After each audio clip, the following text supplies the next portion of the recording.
사무엘하 다 프린트물 받으셨죠? 네, 같이 한번 보겠습니다.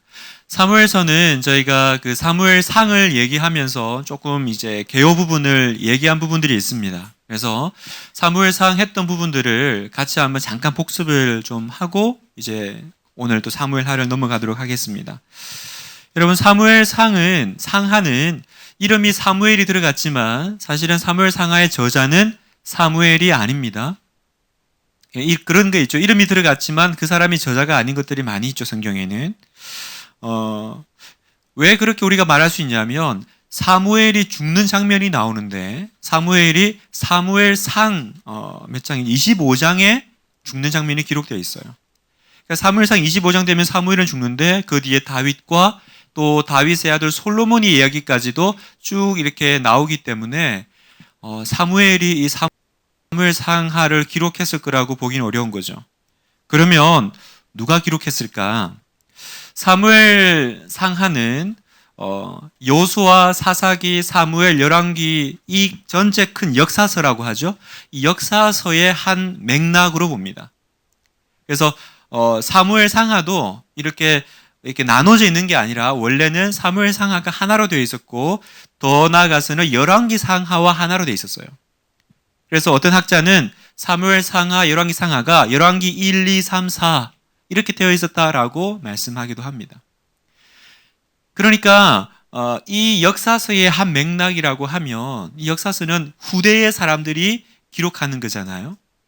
그래서 우리가 이제 추정하기로 바벨론 포로 시대에 한참 뒤죠. 바벨론 포로 시대에 어떤 한 인물이 이 앞의 내용들을 성경의 내용들을 기록했을 것이다라고 봅니다. 사무엘서의 주제는 우리가 지난번 사무엘상을 얘기할 때 잠깐 했는데 조금 더 다시 한번 복습을 좀 하면 사무엘상하는 최초로 이스라엘의 왕이 출현하게 되는 그 계기를 설명하고 있죠. 기억나실 겁니다. 그래서 이스라엘 사람들이 우리도 이방 민족들처럼 왕을 좀 세워달라고 이제 요구를 하고 사무엘이 굉장히 언짢아했던 부분들이 나오죠. 근데 하나님이 허락을 해주십니다. 왕을 세우도록 해줘라. 대신에 이스라엘의 왕은 세상의 다른 나라, 다른 이방 민족의 왕과는 다르다라는 것을 하나님은 설명해 주십니다. 이방 민족의 그 왕정과 하나님 나라의 이스라엘 왕정은 다르다. 그래서 사무엘서는 이 신학적인 면에 굉장히 지면을 많이 할애한다고 그랬죠. 그러니까 다윗이 그 영원한 왕정을 약속받게 된 이유가 뭘까?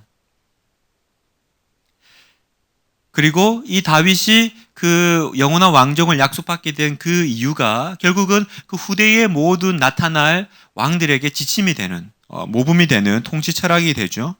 그래서 정리를 하면 하나님이 원하시는 왕이란 어떤 사람인가? 그것이 분명하게 드러나는 것이 사무엘서다라고 얘기했습니다. 그럼 하나님은 어떤 사람을 원하십니까? 정답은 하나님은 순종하는 왕을 원하셨다라는 거죠. 이게 굉장히 좀 어폐가 있는 부분이라고 말씀드렸죠. 왜냐하면 왕은 기본적으로 순종과는 어울리지 않는 사람이기 때문에. 그렇죠? 왕은 지시하는 사람이지 왕이 누구 밑에서 말을 듣고 거기에 이렇게 자기의 의지를 이렇게 굽히고 순종하는 사람이 아니거든요. 그런데 이 하나님은 왕과 순종이라는 단어를 같이 붙이셨다라는 거죠.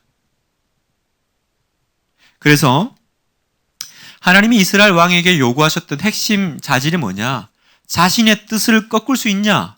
그리고 하나님의 뜻에 복종하는 능력이 있느냐? 이게 하나님이 이스라엘 왕에게 요구하셨던 가장 우선순위 되는 자질이었다라는 거죠. 여러분, 이게 하나님께서 이스라엘 왕에게 요구하셨다면 오늘날 이 시대를 살아가는 성도들에게 어떤 면에서는 왕의 자녀로, 그죠? 하나님의 자녀로 살아갈 오늘 우리들에게도 똑같이 요구하시는 자질이겠죠. 우리가 에덴 동산에서 하나님은 아담과 하와가 마치 왕처럼 살았잖아요. 모든 걸 다 할 수 있는, 모든 걸 다 주셨던. 그러나 뭘 하나 요구했어요? 뭐 하나 요구했습니까? 선악과 따먹지 마라. 그게 무슨 얘기예요? 너 위에 누가 있는지 보라는 거죠. 네가 왕이지. 네가 생육하고 번성하고 땅에 충만하고 땅을 다스리고 다 할 수 있잖아요. 그러나 네가 그걸 다 할 수 있지만 못하는 거 하나가 있어. 그건 선악과. 그건 뭐예요? 내가 내 뜻을 굽히고 그리고 나의 그 의지 위에 순종해야 될 누군가의 의지가 있다라는 것. 그것이 인류에게 요구하셨던 하나님의 요구사항이었잖아요. 근데 마귀가 뱀의 모양으로 와서 뭘 유혹했어요? 네가 하나님처럼 될 것이다. 어떻게 하면? 선악과를 따먹으면. 그러니까 예나 지금이나 에덴에서나 그리고 사무엘서나 언제나 하나님이 요구하시는 것은 동일하고 마귀가 우리를 유혹하는 것도 동일하고 이 시대를 살아가는 우리에게도 똑같이 하나님은 뭘 요구하세요? 예수님은 나의 왕이시다. 하나님은 내 인생의 주인이시다. 이거 인정할 수 있니? 근데 우리는 어떻게 해요? 아니, 내 인생의 주인은 나지. 내 인생의 왕은 나지. 내 마음대로 하고 내 뜻대로 하는 것. 그래서 하나님도 내 뜻대로 주물러 끓여줘야 되고 내 뜻대로 움직여줘야 그게 종교죠. 그게 신앙이죠. 내 뜻대로 움직이지 않는 하나님. 기도했지만 내 뜻대로 응답해 주지 않는 하나님. 어렵죠. 그래서 교회 안에서 성도들도 언제 시험 들어요? 기도했는데 응답 안 된다고 삐치는 거죠. 그 삐침의 그 이면에는 뭐가 있어요? 하나님이 내 기도를 안 들어주셨다가 아니라 내 기도를 듣지만 내 뜻대로 하지 않고 자기 뜻대로 한다는 거죠.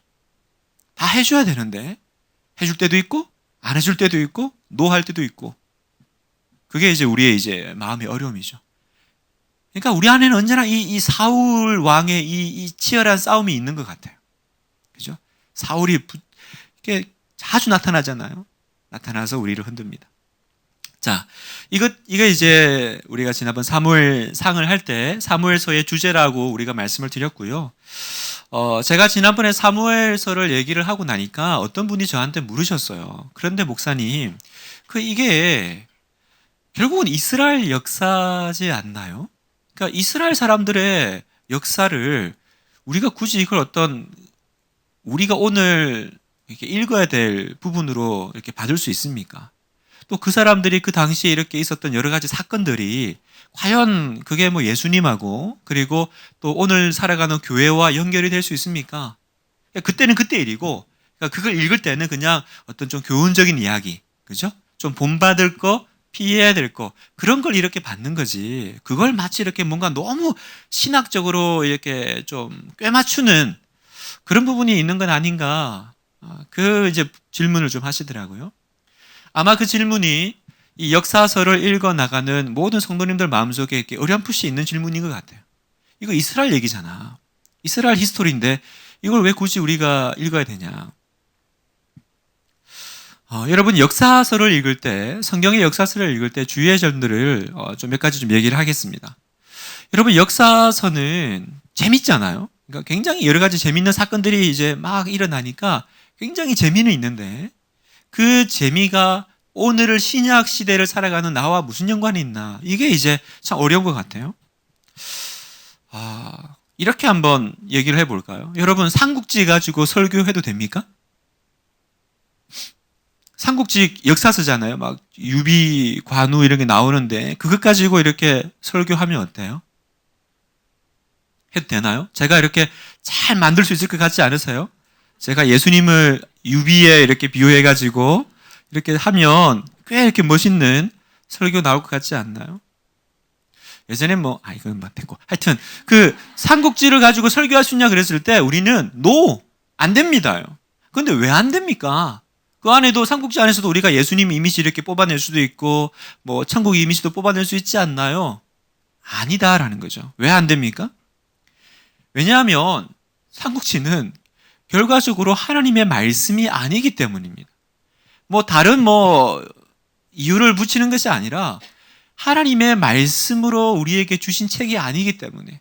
그럼 왜 성경만이 하나님의 책입니까? 라고 했을 때는 성경 안에는 구원의 길, 그러니까 내가 어떻게 하면 구원을 받을 수 있는지, 그리고 신앙과 삶의 길에 대한 하나님의 계시, 숨겨진 것을 드러내는 그 계시가 삼국지 안에는 없기 때문이에요.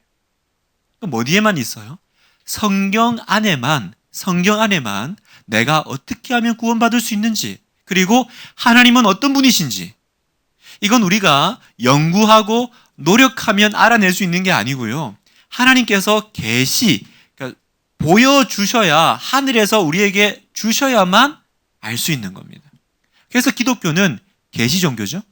그러니까 인간의 힘으로 뭔가 이렇게 득도해서 알아낸다고 우리는 얘기하지 않습니다. 하나님께서 보여주셨기 때문에 우리가 진리를 알게 되었다라고 얘기를 하죠.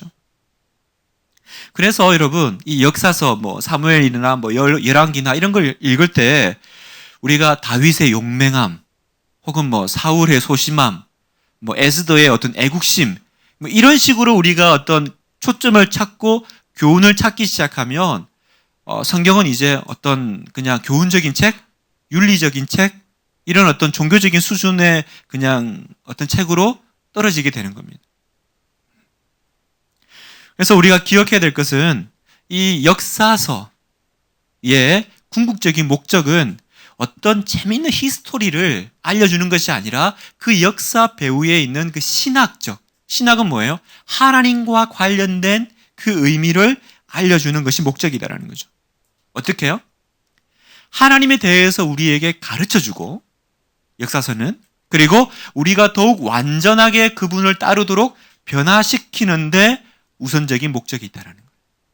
다시 말하면 여러분, 우리가 역사서를 읽을 때, 사무엘서를 읽을 때, 야, 재밌는 이야기, 다윗이 골리앗과 싸우고 밧세바랑 이렇게 어떤 범죄하고 그런 재밌는 이야기에 집중하는 게 아니라 그 역사 이면에 드러나는 하나님은 어떤 분이신가, 그리고 내가 정말 하나님을 신실하게 온전하게 따르기 위해서 하나님께서 이 역사적인 사건 이면에서 우리에게 주시는 음성이 무엇인가, 그걸 어떻게든 내가 들으려고 하는 것, 그것이 목적이 되어야 된다는 겁니다.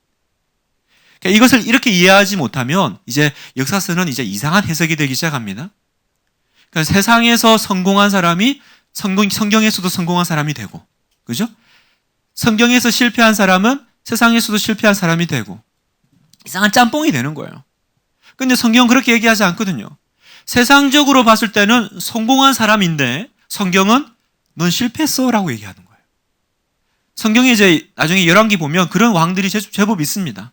세상적으로 보면요, 이렇게 막 국경을 넓히고 이제 정치도 잘하고 굉장히 부유하게 만들어요.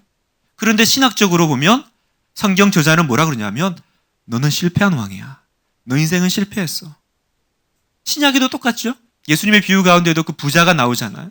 많이 벌어가지고 창고 지어놓고 이제 이거 어떡하지? 하나 더 지어가지고 내가 더 이제 좀 해야겠다. 하나님의 답이 뭐예요?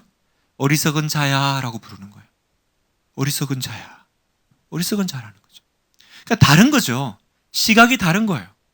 그러니까 이 신학적인 이 궁극적인 이 목적을 내가 잊어버리면 어느새 이 우리 안에 들어와 있는 이 세상 정신이 성경도 세상 정신적으로 해석하게 만들어요. 그러니까 큐티를 해도 이게 좋은 생각 읽고 큐티하는 건지 성경 읽고 큐티하는 건지 헷갈리게 만들어요. 하나님입니다. 하나님. 그죠? 내가 하나님을 더 완전하게 따르도록 우리를 변화시켜 나가는 것이 목적입니다. 그리고 역사서는 정확한 사실을 기반으로 기록되었다는 것을 기억해야 됩니다. 성경이 어떤 신학적인 목적을 위한다고 해서 가공의 이야기, 다시 말하면 원래 없던 이야기를 그냥 이렇게 대충 이렇게 만들어서 이렇게 기록했을 거다라고 생각하면 안 됩니다. 성경은 픽션입니다. 성경을 픽션으로 생각하면 안 됩니다. 논픽션이죠. 논픽션. 그래서 성경 기록은 역사적인 신빙성을 가집니다. 팩트 위에 우리의 신앙이 있어요, 여러분. 우리의 신앙이 팩트 위에 없으면 우리의 신앙은 무너집니다. 성경의 이야기가 많은 공격을 받죠. 많은 공격을 받아서 문서 비평이나 또 역사 비평 이런 사람들이 하여튼 그 성경의 이야기가 짜깁기가 된 것이고 어떤 신화 가운데 뺏겨온 것이고 그런 공격을 지금까지 참 많이 받았어요. 그러면 바꿀 만도 하잖아요, 여러분. 성경의 내용을 조금씩 교정할 만도 하잖아요. 그러나 때로는 그렇게 굉장히 치명적인 약점으로 보이는 부분이 있다 하더라도 성경은 교정하지 않아요.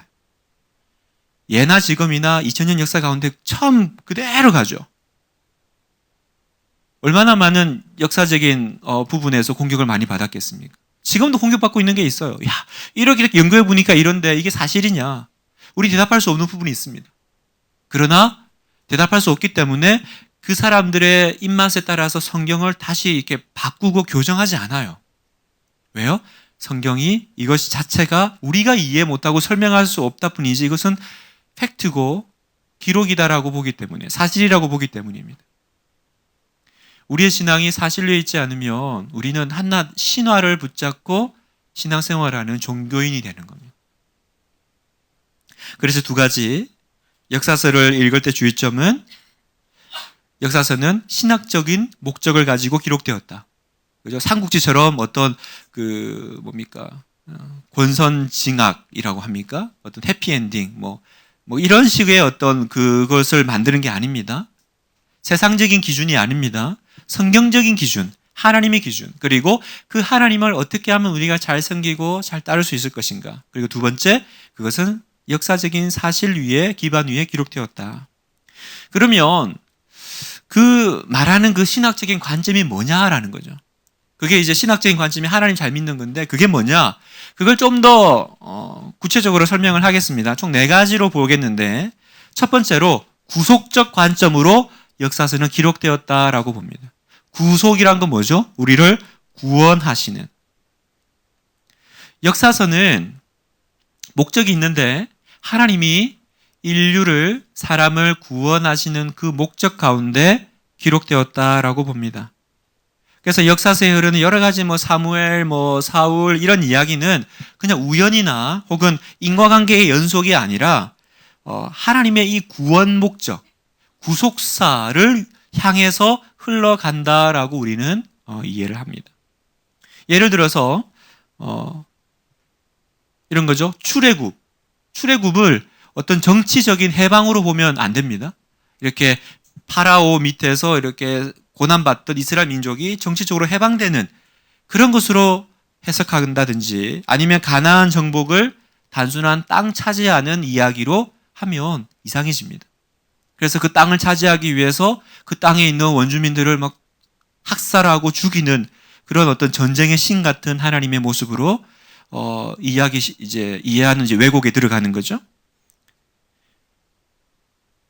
구속적인 관점이라면 그런 어떤 정치적이거나 어떤 세상적인 관점이 아니라 하나님이 그 이스라엘 백성을 통해서 어떤 일들을 만들어 가시는지, 그리고 거기서 땅을 차지하는 것이 단지 어떤 이스라엘의 민족적인 어떤 그 지경을 넓혀주는 것이 아니라 그 안식을 향해서 나아가는 하나님의 백성의 이야기를 말하는 거죠. 그리고 그 안식은 여기 있는 것처럼 결국은 예수 그리스도 안에서 주시는 참된 안식, 그리고 그 땅이 아닌 결국 그 땅에서도 만족을 얻지 못하는 우리가 새 하늘과 새 땅을 소망하고 바라보게 하는 그 종착점을 바라보게 하는 그 도구로 쓰여져 있다는 거죠. 그래서 히브리서에도 보면, 히브리서는 신약이잖아요. 뭐라 그래요? 이 가나안 정복을 이렇게 얘기합니다. 만일 여호수아가 그들에게 안식을 주었더라면 그 후에 다른 날을 말씀하지 아니하셨으리라. 그런즉 안식할 때가 하나님의 백성에게 남아있도다. 이렇게 얘기하죠. 가나안 땅이 안식을 얻는 것의 종착이고 그게 모든 그 이야기의 끝이라면 왜 또 성경에서 안식 얘기를 계속 하겠냐. 두 번째, 역사서는 신명기 신학의 영향하에 기록되었다라는 겁니다. 신명기 신학의 영향하에. 신명기 신학이란 뭐냐? 언약적 관점이라는 거예요. 그럼 언약은 또 뭡니까? 이제 어려운 교회 용어가 계속 나오잖아요. 언약이라는 건 약속을 뜻하는 성경적인 용어입니다. 신학적인 용어죠. 다른 말로 하면 언약은 뭐냐면 이런 거예요. 하나님과 내가 전혀 관계없이 살았는데 하나님이 이제 나는 너의 하나님이 되고 너는 내 백성이 된다. 이 약속을 언약이라고 불러요. 이해되시죠? 그래서 성경에 그런 부분들이 계속 나옵니다. 나는 너의 하나님이 되고 너는 내 백성이 된다. 이런 말이 계속 나와요. 그런 말이 어떤 선포적으로 나올 때 우리가 언약식이 체결되었다. 성경에서 이렇게 얘기합니다. 그래서 뭐 아브라함 언약, 뭐 다윗 언약, 뭐 시내산 언약 이런 얘기 있죠. 그게 뭐냐면 그 자리에 하나님이 나는 너의 하나님이 되고 너는 내 백성이 되고 이 약속을 주셨다라는 거예요. 그래서 이 신명기적 역사서라고 하면 이 신명기적 이 신학이 들어가 있는 역사서라고 하면 무슨 뜻이냐? 이 약속을 체결했는데 이 약속의 대상인 이스라엘 백성들이 그 약속을 깼다라는 거예요. 그래서 지금 너희가 어렵게 됐고 힘들게 된 이유는 뭐냐? 그건 너희가 하나님의 말씀에 불순종했기 때문이다라고 설명한다는 거예요. 세상적으로 보면 너네가 지금 왜 그렇게 외부의 침략을 받고 블레셋이 맨날 쳐들어오고 어렵냐? 강력한 어떤 왕의 카리스마가 나타나지 않아서 혹은 국력을 너희가 키우지 않아서 군대를 재정비하지 않아서 그렇게 당하는 거야. 그래서 더 국력을 키워, 더 경제를 살려, 더 이렇게 이렇게 싸움 잘하는 애들을 붙여.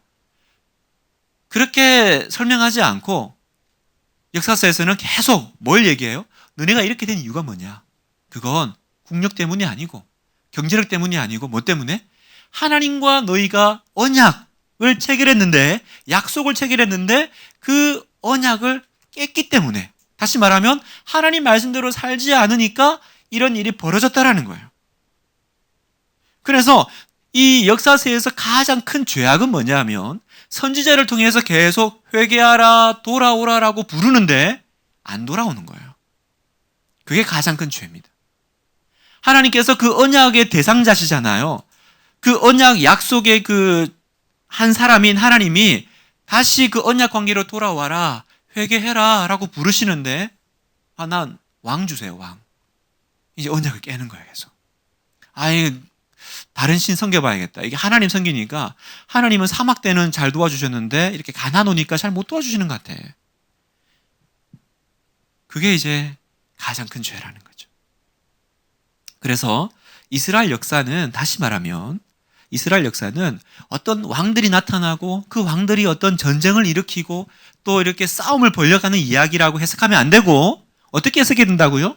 하나님의 약속에 대한 이스라엘 사람들의 어떤 반응이 일어나고 있는지를 보는 거예요. 이스라엘 백성들이 혹은 왕으로 혹은 이스라엘 백성이라는 전체를 상징으로 해서 어떻게 이 하나님과의 관계에서 계속 어긋나는지. 세상적으로 보면 잘못한 게 없어요, 여러분. 왕이 그 정도도 못해요? 네? 사울 왕이 그렇게 잘못했습니까? 우리끼리 하는 얘기로? 좀 못 기다려가지고 양 잡고 다 죽이라 그랬는데 좋은 거 조금 남기고, 그죠? 그거 남겨 다른 거 하려고 그랬습니까? 그거 제사 드린다 그러잖아요. 제사 드린다고. 그거 그렇게 잘못했습니까? 세상적으로 보면 왕이 그 정도 할 수 있지. 그 정도 못해요? 그 당시에 다른 왕들은 어떻게 했는데 얼마나 그 시대의 왕들이 얼마나 악질이었습니까? 근데 하나님은 잘못했다는 거예요. 왜요? 이게 세상적인 관점이 아니라 하나님과의 그 언약적인 관점, 하나님의 말씀에 비추어 보면 너는 실패했다는 거예요. 그래서 이 역사서는 이스라엘의 역사 이야기가 아니라 뭐예요? 하나님의 약속과 그 말씀이 성취되고 또 그것이 깨어지고 다시 회복되는 그 과정의 역사로 우리가 이해하고 읽는다라는 겁니다. 그리고 세 번째, 이 역사서를 통해서 여러 왕들이 나오잖아요. 근데 궁극적으로 이 왕들을 보면서 우리 마음속에 어떤 마음이 들어요? 진짜 좋은 왕 없나? 진짜 선한 왕 없나? 이걸 이제 계속 우리 마음속에 대망하게 만든다라는 거예요. 소망하게 만든다라는 거예요. 계속 왕들이 실패하잖아요. 계속 왕들이 하나님의 뜻과 어긋나고 잘못된 길로 가잖아요. 우리 성경이 이것 때 그런 거 되게 답답하지 않나요? 이스라엘 사람들 보면서 얘네들 이제 그만 좀 하지. 왜 이렇게 불순종해? 왜 이렇게 못 믿어? 사울 이제 그만 좀 하지. 이제 그러지 말지. 그런데 또 그럴 때마다 우리 마음속에 뭐예요? 참 인간에게는 소망이 없구나. 그래서 더 좋은 어떤 하나님이 세워주시는 그 선한 왕을 이제 기대하게 됩니다. 그래서 초대 왕 사울도 실패했죠. 하나님의 마음에 합한 다윗도 세워지지만 그 다윗도 나중에는 이제 인간적인 한계를 드러내죠. 그러면서 우리 마음속에 뭐예요? 메시아가 와야겠다. 메시아가 뭐예요? 구원자. 그리스도죠. 메시아는 히브리어고 그리스도는 헬라어고. 기름 부은 자라는 뜻입니다. 메시아는. 그리스도는 기름 부은 자라는 뜻입니다. 그 당시에 기름 부은 거는 세 가지예요. 왕, 선지자, 제사장. 그죠? 그러니까 이 과정 속에서 메시아를 기다리는 거예요. 진짜 하나님이 진짜 기름 부어서 참되게 뭔가 이렇게 만들어낼. 그래서 여러분 성경을 해석할 때 중요한 건 방법이 아니라 목적이다. 우리가 이렇게 얘기합니다. 이게 무슨 얘기냐면 우리가 큐티를 할 때 어떻게 하면 이 큐티를 잘 해낼까 그 어떤 스킬을 우리가 연구하는 것이 아니라 결국 이 본문이 궁극적으로 우리를 어디로 데려가냐, 이 선한 왕을 대망하는 그 마음으로 우리를 데려가는 것. 그러면 우리에게 주시는 우리에게 약속하신 선한 왕 메시아는 누구세요? 예수 그리스도잖아요. 그러니까 우리가 역사서를 읽으면서도 결국은 우리의 마음이 어디를 향해요? 예수님께로 향해야만 된다는 거예요. 그리고 그 예수님이라는 그 틀 안에서 다시 구약의 이스라엘 역사를 읽어낼 수 있어야 된다는 거예요. 이게 제 얘기가 아니라 예수님께서 그렇게 얘기하세요. 요한복음 5장 39절에 보면 너희가 성경에서 영생을 얻는 줄 생각하고 성경을 연구하거니와 이 성경이 곧 내게 대하여 증언하는 것이니라. 여러분, 너네 성경 읽잖아. 성경 왜 읽는 줄 아니? 성경이 뭘 궁극적으로 말하려고 하는 줄 아니? 나를 증거하려고 하는 거야. 나는 누구예요? 예수님이잖아요. 여러분, 이 당시에 성경이라 하면 신구약이겠어요, 여러분? 예수님 시대예요. 예수님 때는 신약이 없잖아요. 그러면 여기서 성경은 뭐겠어요? 구약이잖아요. 구약의 역사서와 예언서와 시와 그런 부분들 아니겠어요? 예수님이 얘기하시는 거예요. 그 구약의 모든 이야기가 결국은 어디로 가고 있냐? 나를 말하려고 지금 기록되었다라는 거예요. 누가복음 24장에도 보면 이에 모세와 모든 선지자의 글, 이게 뭐냐면 구약이거든요. 구약을 유대인들은 이렇게 얘기해요. 모세와 모든 선지자의 글로 시작하여 모든 성경에 쓴 바 자기에 관한 것을 자세히 설명하시니라. 제자들에게 설명하시는 부분이죠. 그 모든 성경의 이야기가 결국은 누구를 지향하고 있냐? 예수님을 지향하고 있다는 거예요. 그걸 깨달았을 때 제자들의 마음이 어떻게 돼요? 뜨거워지기 시작하는 거예요. 뜨거워지죠. 고린도서 3장 14절에 그러나 그들의 마음이 완고하여 오늘까지 구약을 읽을 때에 그 수건이 벗겨지지 아니하고 있으니 그 수건은 그리스도 안에서 없어질 것이라. 지금 유대인들을 꼬집어서 얘기하는 건데 뭐라고 얘기해요? 얘네들 구약 열심히 읽는데 이해를 못하고 있다라는 거예요. 지금 이 구약이 뭘 얘기하는지 마치 수건 덮여가지고 가려지는 것처럼 그 안에서만 놀고 있다라는 거예요. 그건 어떻게 해서 벗겨지냐? 예수님 안에서야 비로소 벗겨질 거라는 거죠. 구약을 구약답게 읽는 건 뭐예요? 내가 예수님을 만나고 예수님 안에서 구약을 읽어보니까 이 모든 창세기부터 출애굽기, 레위기, 민수기 모든 것들이 결국은 뭘 지향하고 있어요? 계속 예수님, 메시아, 너를 구원할 자.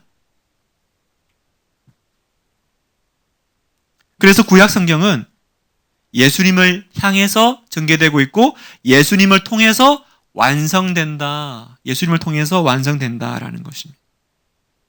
신약의 모든 저자들은 구약을 그렇게 읽습니다. 그죠?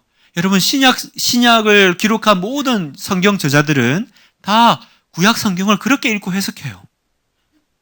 여러분, 사도 바울이 성경을 많이 썼잖아요. 사도 바울이 구약을 열심히 읽고 자기가 하나님을 잘 믿는 그 증거로 뭐 했냐면 예수 믿는 사람들을 잡아 죽이는 일을 하기 시작했습니다. 그러니까 구약을 읽고 보니까 이건 이상한 놈들이거든요. 이단 같은 놈들이 나타나서. 그런데 갑자기 이 사람이 사도 바울이 됐잖아요. 사울이 사도 바울이 됐잖아요. 어떻게 바뀐 거죠, 여러분? 바울이 성경 읽는 법을 바꿨습니까? 스킬을 이렇게 큐티를 옛날에는 하나님 어떤 분이신가 읽다가 읽고 생각하고 기억하러 바꿨더니 내가 개신교가 됐습니다. 이랬을까요? 사울이 바울 된 중요한 한 계기가 있죠. 뭐예요? 예수님 만난 거예요, 그냥. 그냥 길 가다가 그냥 빛이 비치는데 예수님 만나버리니까 예수님 딱 만나고 나니까 자기가 그동안 읽어왔던 구약은 다 이상하게 읽은 거예요. 그래서 사도 바울이 성경을 해석할 때 우리가 생각할 때는 조금 이상한 것도 있어요, 사실은. 구약을 인용할 때. 근데 그게 이상하지 않은 이유는 그게 다 예수님 안에서 해석이 되기 때문에 그렇거든요. 그러면 오늘 우리는 어떻게 해야 됩니까? 우리도 똑같이 예수님이라는 그 안경을 쓰고 구약을 읽어내야 되고 역사서를 읽어내야 되는 거죠. 사울의 이야기 속에서도 예수님, 그죠? 그리고 다윗의 이야기 속에도 예수님의 그 모습을 우리가 끄집어낼 수 있고 그 복음을 이야기할 수 있어야 된다는 것입니다. 그래서 다윗의 이야기도 우리가 결국 얘기하면 이게 어떤 독립된 한 이야기, 다윗 이야기, 솔로몬 이야기가 아니라 이 이야기들은 모두 다 완성을 기다리는, 사실 미완성인 거죠. 그래서 완성을 기다리는 끝이 열려있는 이야기들이다. 우리는 이렇게 말을 합니다. 그 끝은 뭐예요? 끝은 그리스도 예수죠. 그죠? 예수님 안에서 구원받는 이야기. 그리고 네 번째, 하나님 중심성이 신학적인 네 번째 관점인데 이 얘기는 뭐냐면 구약 역사의 주인공은 구약에 수많은 사람들이 나오지만 주인공은 누구세요? 하나님이시다라는 거예요. 하나님. 역사의 배후에 궁극적으로 주인 되시는 분은 하나님이십니다. 그래서 역사서를 읽으면서 우리는 그 사람이 위대하고 그 사람이 대단한 것이 아니라 그 일들을 만들어 나가시는 하나님이 어떤 분이신지를 그 하나님의 열심, 그죠? 하나님의 그 일하심을 계속 우리는 봐야 된다는 겁니다. 이 보세요. 사무엘하 7장에도 보면 하나님이 다윗에게 그러세요. 그러므로 이제 너는 나의 종 다윗에게 전하여라. 나 만군의 주가 말한다. 양떼를 따라다니던 너를 목장에서 데려다가 내 백성 이스라엘 통치자로 삼은 것은 바로 나다. 이제 세 번역본을 좀 가져왔습니다. 이게 이제 조금 더 이제 현장감이 나타나기 때문에. 그럼 뭐예요? 그 다윗이 위대하고 뭔가 대단하고 다윗 뭐 아주 그냥 떡잎부터 좋은 그래서 선택받고 한 것이 아니라 너 양떼 또 쫓아다니면서 그 목장에서 그 양 이렇게 키우던 그 너를 데려다가 기름 붓고 통치자로 삼은 내가 대단한 거지. 이 얘기죠. 내가 대단한 거지. 누가 주인공이에요? 사무엘에서는 사무엘이 주인공이 아니고 다윗도 주인공이 아니고 누가 주인공입니까? 하나님이 주인공이세요. 그래서 이 역사서는요, 계속 이렇게 역사가 끊어질 위기가 와요. 그죠? 완전히 역사가 망해버릴 위기가 옵니다. 그러나 망해버릴 위기 가운데도 계속 이어지고 연결되는 이유는 뭐예요? 하나님이 주인공이기 때문에 안 망하는 거예요. 하나님이 주인공이기 때문에. 그래서 성경에 보면 에스더서는 가만 보면요, 하나님이라는 말이 한 번도 안 나오거든요. 그래서 에스더서가 과연 이게 하나님 얘기가 한 번도 안 나오는데 과연 성경에 들어가는 거냐? 이거야말로 진정한 유대인의 역사 아니냐? 그러니까 이게 뭘 몰라서 그래요? 이 명칭이 중요한 것이 아니라 그게 나오는 등장인물들이 중요한 것이 아니라 그 이면의 그 배후에서 그 모든 것들을 만들어내는 분이 누구예요? 하나님이시잖아요. 그러니까 그 하나님의 그 역사심이 없으면 그 에스더서는 그 일어날 수 없는 이야기인 거죠. 그래서 네 가지 다시 한번 정리를 하면 역사서를 읽을 때 뭐 사무엘뿐만 아니라 그 뒤에 우리가 이제 역대기, 열왕기, 뭐 여호수아 다 읽을 때 어떤 관점을 가져야 돼요? 구속적인 관점, 그리고 신명기 신학, 언약적인 하나님과 약속을 맺은 이스라엘 백성들. 그래서 지금 이 사람들이 이렇게 힘들게 됐고 어렵게 된 건 뭐예요? 국력이 약해서 혹은 군사를 못 키워서가 아니라 하나님의 그 약속을 깨웠기 때문에, 그 말씀에 불순종했기 때문에 이런 일이 벌어졌다. 그리고 결국은 우리를 예수님을 소망하게 만들고, 그리고 이 모든 역사의 주인공은 거기에 나타나는 훌륭한 사람이 아니라 하나님이 주인공이시다. 이 네 가지 관점을 가지고 읽어내야 우리가 역사서를 삼국지처럼 읽지 않는 거예요. 삼국지처럼. 재밌는 이야기. 자, 그러면 이제 조금 더 보겠습니다. 사무엘하 예, 이제 우리가 이제 묵상할 게 사무엘하니까 사무엘하의 구조를 좀 살펴보면요. 사무엘하는 제가 초반에 얘기했듯이 원래는 한 권의 책으로 되어 있었습니다. 한 권의 책으로 되어 있는데 이제 읽기 좋게 이제 나누면서 이렇게 사무엘상하로 됐죠. 그래서 사무엘서는 총 길이로 보면 한 150년간의 이스라엘 역사입니다. 사무엘의 출생에서부터 다윗의 죽음까지가 딱 나옵니다. 그러니까 죽음으로 딱 돼요. 그래서 사무엘 상이 끝날 때 누가 죽어요? 사울이 죽죠. 그리고 사무엘 하가 끝날 때 누가 죽어요? 다윗이 죽어요.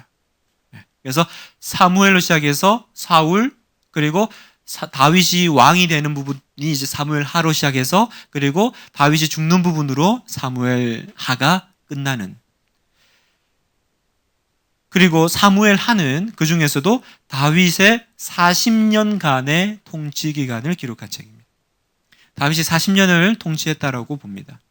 그래서 그 부분을 기록하였죠. 사무엘 상은 사울이 이제 주 무대수 활약을 하죠. 그리고 사울과 그 아들 요나단이 길보아 산에서 전사하는 걸로 이제 끝나잖아요. 그 사무엘 상이 끝날 때 우리가 다 큐티를 하면서 느꼈던 건 뭐예요, 여러분?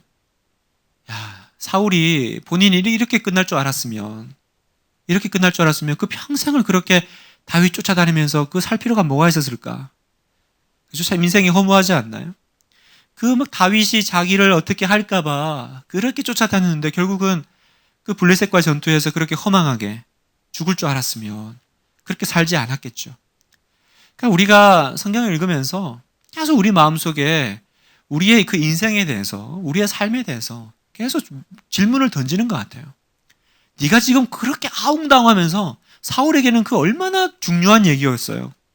사울에게는 이거 반드시 해결해야 될 거였거든요.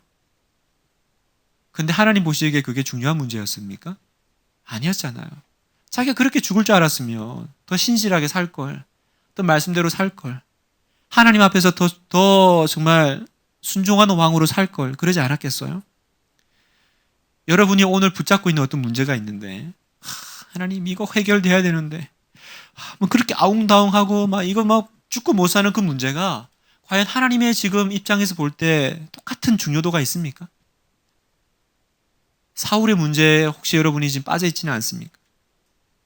우리의 눈을 가려서 우리의 욕심에, 그죠? 안목의 정욕에, 이생의 자랑에 눈을 가려가지고 정말 엉뚱한데 에너지 쏟게 만들고, 정작 하나님을 위해서는 아무것도 쓸 에너지가 없는. 여러분, 에너지 없는 분 많아요. 어떤 교회에서 뭘 일을 할 때, 우리가 함께 어떤 주님의 나라의 이야기를 할 때 에너지가 없어요. 왜 에너지가 없어요?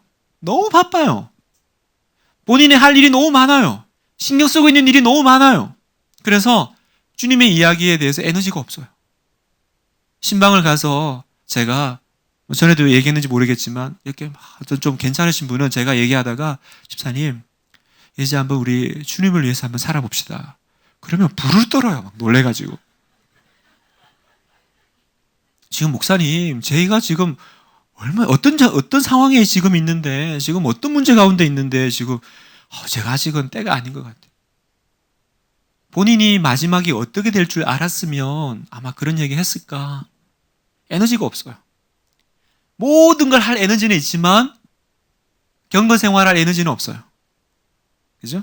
밤새워, 우리 젊은이들 같으면 밤새워 영화 볼 에너지는 있지만, 그죠? 밤새워 말씀 볼 에너지는 없어요. 그러니까 우리는 슈퍼맨이 아니거든요. 계속 무한정 이렇게 끄집어내는 게 아니에요. 정해져 있어요. 그걸 얼마나 효과적으로 주님을 위해서 쓸 거냐, 그건 이제 여러분의 몫인 거죠. 자, 사무엘 하를 보면 전체적으로 총 4단락으로 보시면 됩니다. 사무엘 하는 1장에서 5장까지 보면 다윗이 이스라엘의 왕이 됩니다. 왕이 돼서 여러 가지 일들이 있습니다. 근데 처음에는 이제 전체 왕이 안 돼요. 왜냐하면 사울의 그 남아있는 아들이 있거든요. 그 아들이 자기 왕국을 세워요.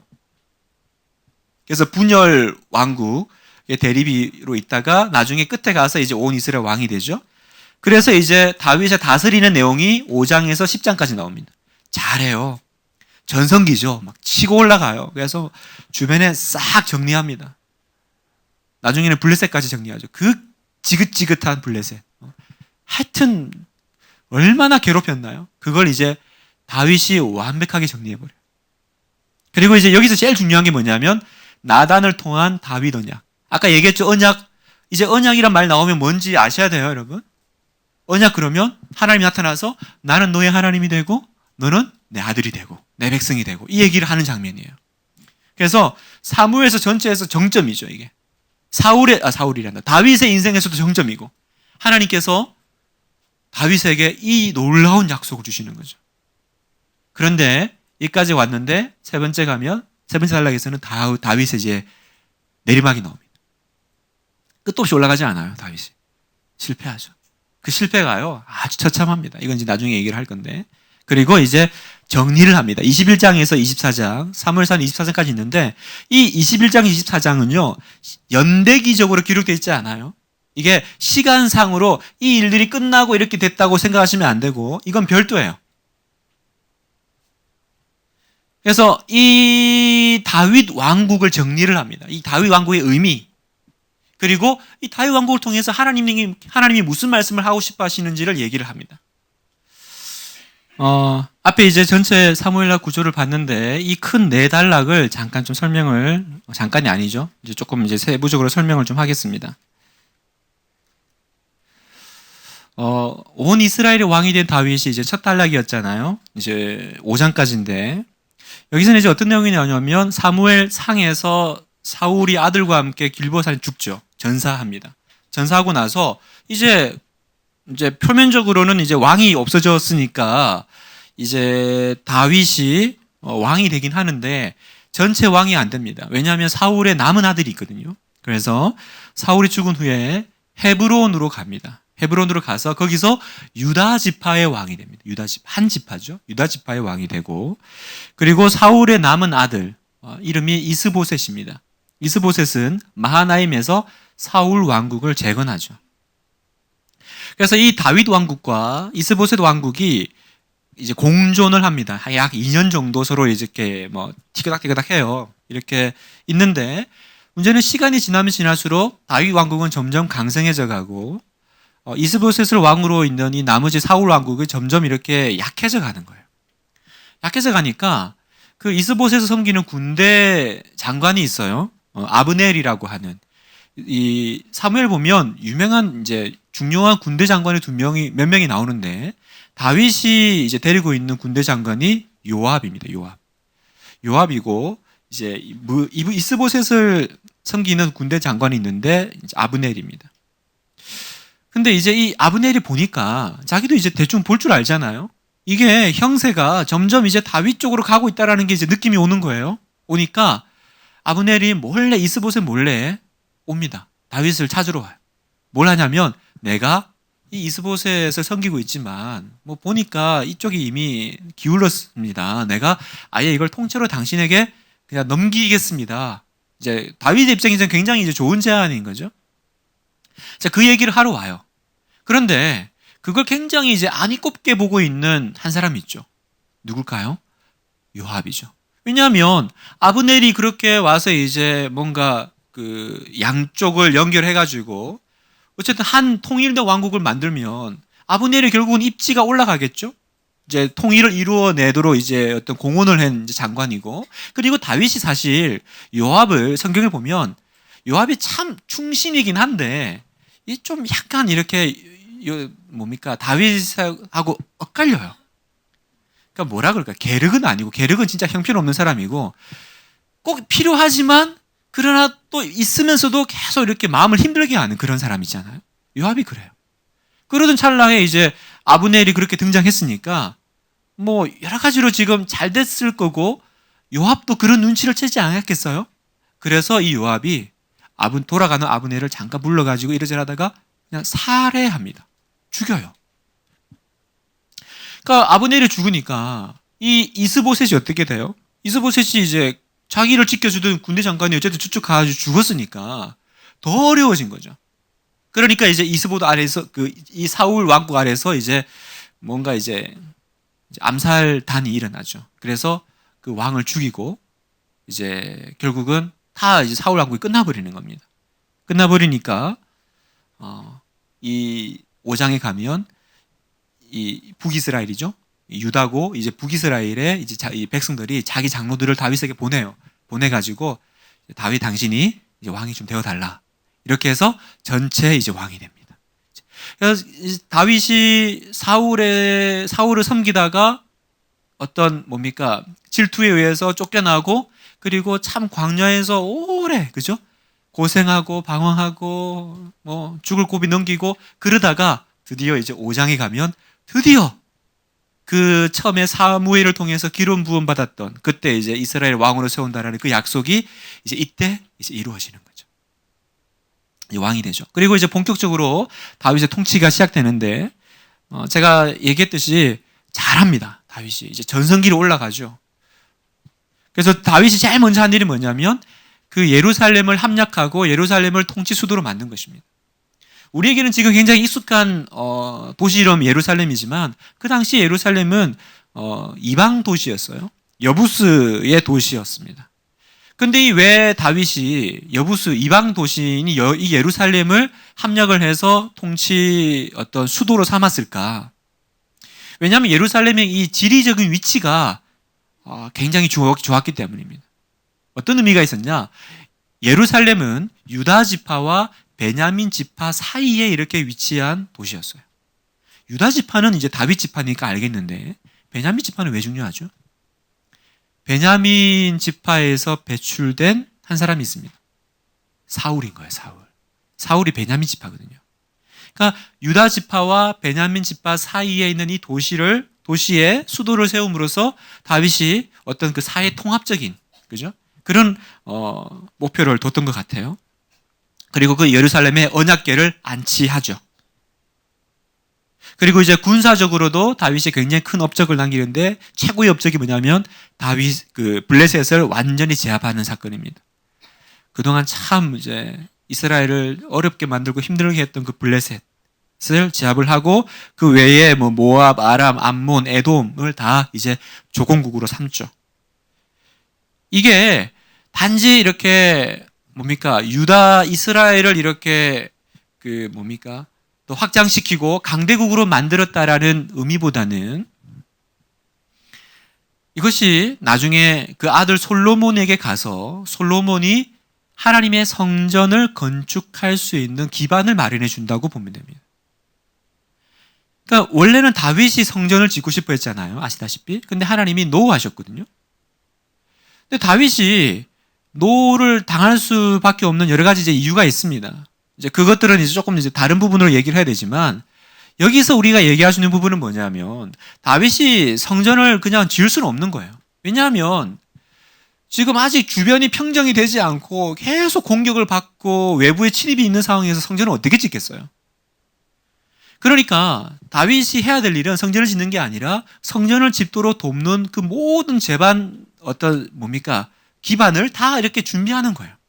그래서 나중에 보면 그 다윗이 죽을 때 솔로몬에게 이제 그 성전에 대한 얘기를 하는데 어마어마한 어떤 부분들을 얘기를 해요. 그러니까 본인이 성전을 너무너무 짓고 싶었지만 하나님께서 거절하셨기 때문에 대신 준비했던 것들이 얼만지를 쭉 얘기하는데 그 양이 엄청납니다.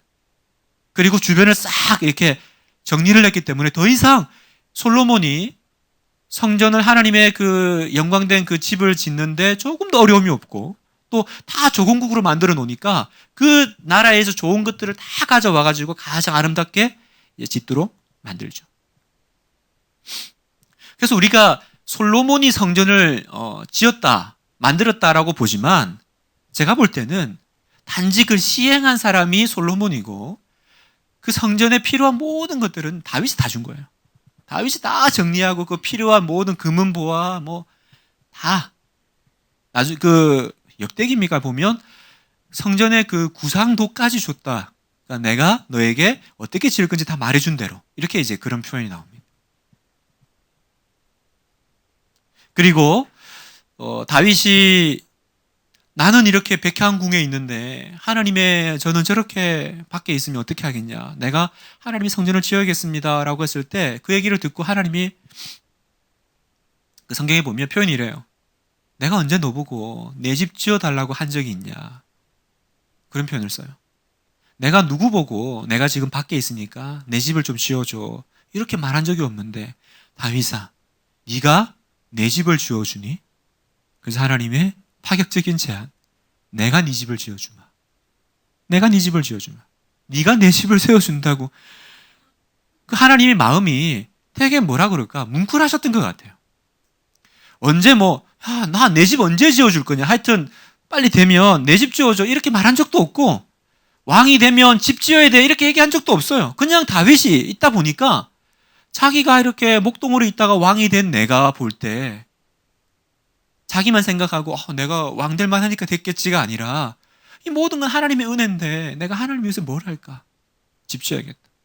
여러분 이거 함부로 짓는 거 아니거든요. 그죠? 성경을 보면 언약궤 잘못 만졌다가 죽어나간 사람이 한둘이 아니에요. 그 언약 성전 안에서 불 잘못 들였다가 사람이 죽었어요. 그런데 성전을 지어요? 하나님이 명령한 것도 아니에요. 하나님이 이렇게 지어야 된다라고 말한 것도 아닌데 성전을 짓겠다고 하면 얼마나 무서운 얘기겠어요, 여러분. 얼마나 많은 사람이 죽어나갈 만한 어떻게 보면 굉장히 경거망동한, 그죠? 지가 뭔데 하나님의 집을 그럴 수도 있지 않겠어요? 제가 생각해 볼 때. 근데 그 다윗의 마음속에는 그런 것을 뛰어넘어서 설령 뭔가 위험한 일이 있겠죠. 그런 것을 뛰어넘어서 다윗 마음속에는 내가 하나님께 뭔가를 해드리고 싶은데 뭘 하면 좋을까? 성전을 지을까? 그건 다윗의 하나님을 사랑하는 마음의 표현이었던 것 같아요. 그리고 하나님은 그 마음을 기쁘게 받으셨던 것 같아요. 여러분 우리가 신앙생활을 할 때 하나님을 기쁘시기 위해서 뭔가 이렇게 한번 하나님이 요구한 적도 없어요. 이렇게 했으면 좋겠다. 그러면 축복해 줄게. 이렇게 얘기한 것도 아니에요. 복 받으려고 한 것도 아니고 그냥 감사해서 내가 하나님께 뭘 한 적이 있나요? 그냥 내가 하나님께 드리고 싶은 거예요. 여러분 그 마음이 막 충만해질 때 있지 않아요? 그냥 드리고 싶어. 너무 감사해. 그냥 하나님께 내 마음을 표현하고 싶어. 하나님이 그거 얼마나 기뻐하시겠어요? 여러분 자녀를 키우는데 시키는 것만 하는 애하고, 그죠? 시키는 것만 해서 그거 했다고 칭찬받는 애하고 얘는 그거 하라고 얘기하지도 않았는데 지가 생각할 때 엄마를 아빠를 기쁘시게 해드리려고 뭔가를 했어요. 그때 이 아이를 바라보는 그 부모의 마음은 다 좀 다르지 않겠어요, 여러분? 저는 하나님 앞에서 우리 성도들이요, 시키는 것만 하는 성도가 아니라 한번 좀 주님을 기쁘시게 하기 위해서 뭔가 좀 더 모험할 건 없을까? 그거 한번 고민해 보는 성도는 없을까? 교회에서 이거 좀 해주세요 그러면 그때 맛이 못해가지고 엄청난 거 헌신하는 것처럼 하면서 들어오지 마시고 그 전에 좀 뭔가 내가 주의 나라와 그 복음을 위해서 한번 누가 시킨 것도 아니에요. 누가 얘기한 것도 아니에요. 그러니까 목사님이 되게 당황하실 거예요. 집사님 제가 언제 이거 해달라고 한 적이 있나요? 그런 적 없습니다, 목사님. 그런데 왜 그냥 제가 주님을 위해서 뭔가 기쁘시게 해드리고 싶습니다. 그런 마음이 다윗의 마음이 아니었겠어요, 이제 표현을 하자면. 그래서 그때 하나님이 내가 네 집을 지어주마 하면서 주신 게 바로 나단 선지자를 통해서 주시는 다윗 언약입니다. 7장에 나오죠. 자, 이렇게 얘기하십니다. 내 수완이 차서 네 조상들과 함께 누울 때에 내가 네 몸에서 날 내 씨를 내 뒤에 세워 그의 나라를 견고하게 하리라. 그는 내 이름을 위하여 집을 건축할 것이요 나는 그의 나라 왕위를 영원히 견고하게 하리라. 나는 그에게 아버지가 되고 그는 내게 아들이 되리니. 언약이죠? 그죠? 약속. 그가 만일 죄를 범하면 내가 사람의 매와 인생의 채찍으로 징계는 하겠지만 내가 내 앞에서 물러나게 한 사울에게서 내 은총을 빼앗은 것처럼 그에게는 빼앗지는 아니하리라. 파격적인 제안이죠. 그죠? 내 집과 내 나라가 내 앞에서 영원히 보존되고 내 왕위가 영원히 견고하리라 하셨다 하라. 주님의 축복이죠. 그러니까 이런 얘기들이 한 번씩 나와요. 아브라함 때도 나오고, 그죠? 아브라함 때도 내가 복이 되게 하고 씨가 바다에 있잖아요. 모래알 같이. 시내산 때도 그러고 다윗 때도 이렇게 얘기하시죠. 그래서 이게 이제 우리가 흔히 말하는 다윗 언약인데, 근데 여러분 이 다윗 언약을 볼 때 아까 제가 그랬잖아요. 역사서를 읽을 때는 우리가 구속사적으로 읽어야 되고 또 예수 그리스도를 대망하고 하나님이 이제 주인공이신 거죠. 다윗이 주인공이 아니거든요. 그러면 이 부분이 결국은 다윗과 그 솔로몬과 그 왕족에게 어떤 국한된 어떤 민족적인 그런 어떤 한 가문의 이야기가 아니라 결국 이 얘기를 통해서 주님은 그 이후에 오실 메시아, 참된 왕에게서 결국은 이야기가 성취되게 하신다는 거죠. 물론 다윗 가문이 이렇게 쭉 이어져 가지만 결국 이 다윗 왕국도 결국은 이렇게 망하게 되잖아요. 바벨론으로 끌려가게 되고. 다윗에게 한 약속이지만 이 약속은 결국 누구를 향한 약속이 됩니까? 예수 그리스도를 향한 약속이 된다는 거죠. 그래서 신약에서는 이렇게 얘기합니다. 하나님께서 어느 때에 천사 중 누구에게 너는 내 아들이라 오늘 내가 너를 낳았다 하셨으며 또다시 나는 그에게 아버지가 되고 그는 내게 아들이 되리라 하셨느냐. 예수님을 얘기하면서 이 히브리서 저자는 아까 그 다윗 언약에서 나왔던 그 표현 있죠? 뭐였습니까? 나는 그에게 아버지가 되고 그는 내게 아들이 되리니, 이 표현을 그대로 갖다 쓴다는 거예요. 누구한테? 예수님한테. 그래서 우리가 다시 기억해야 될 것은 뭡니까?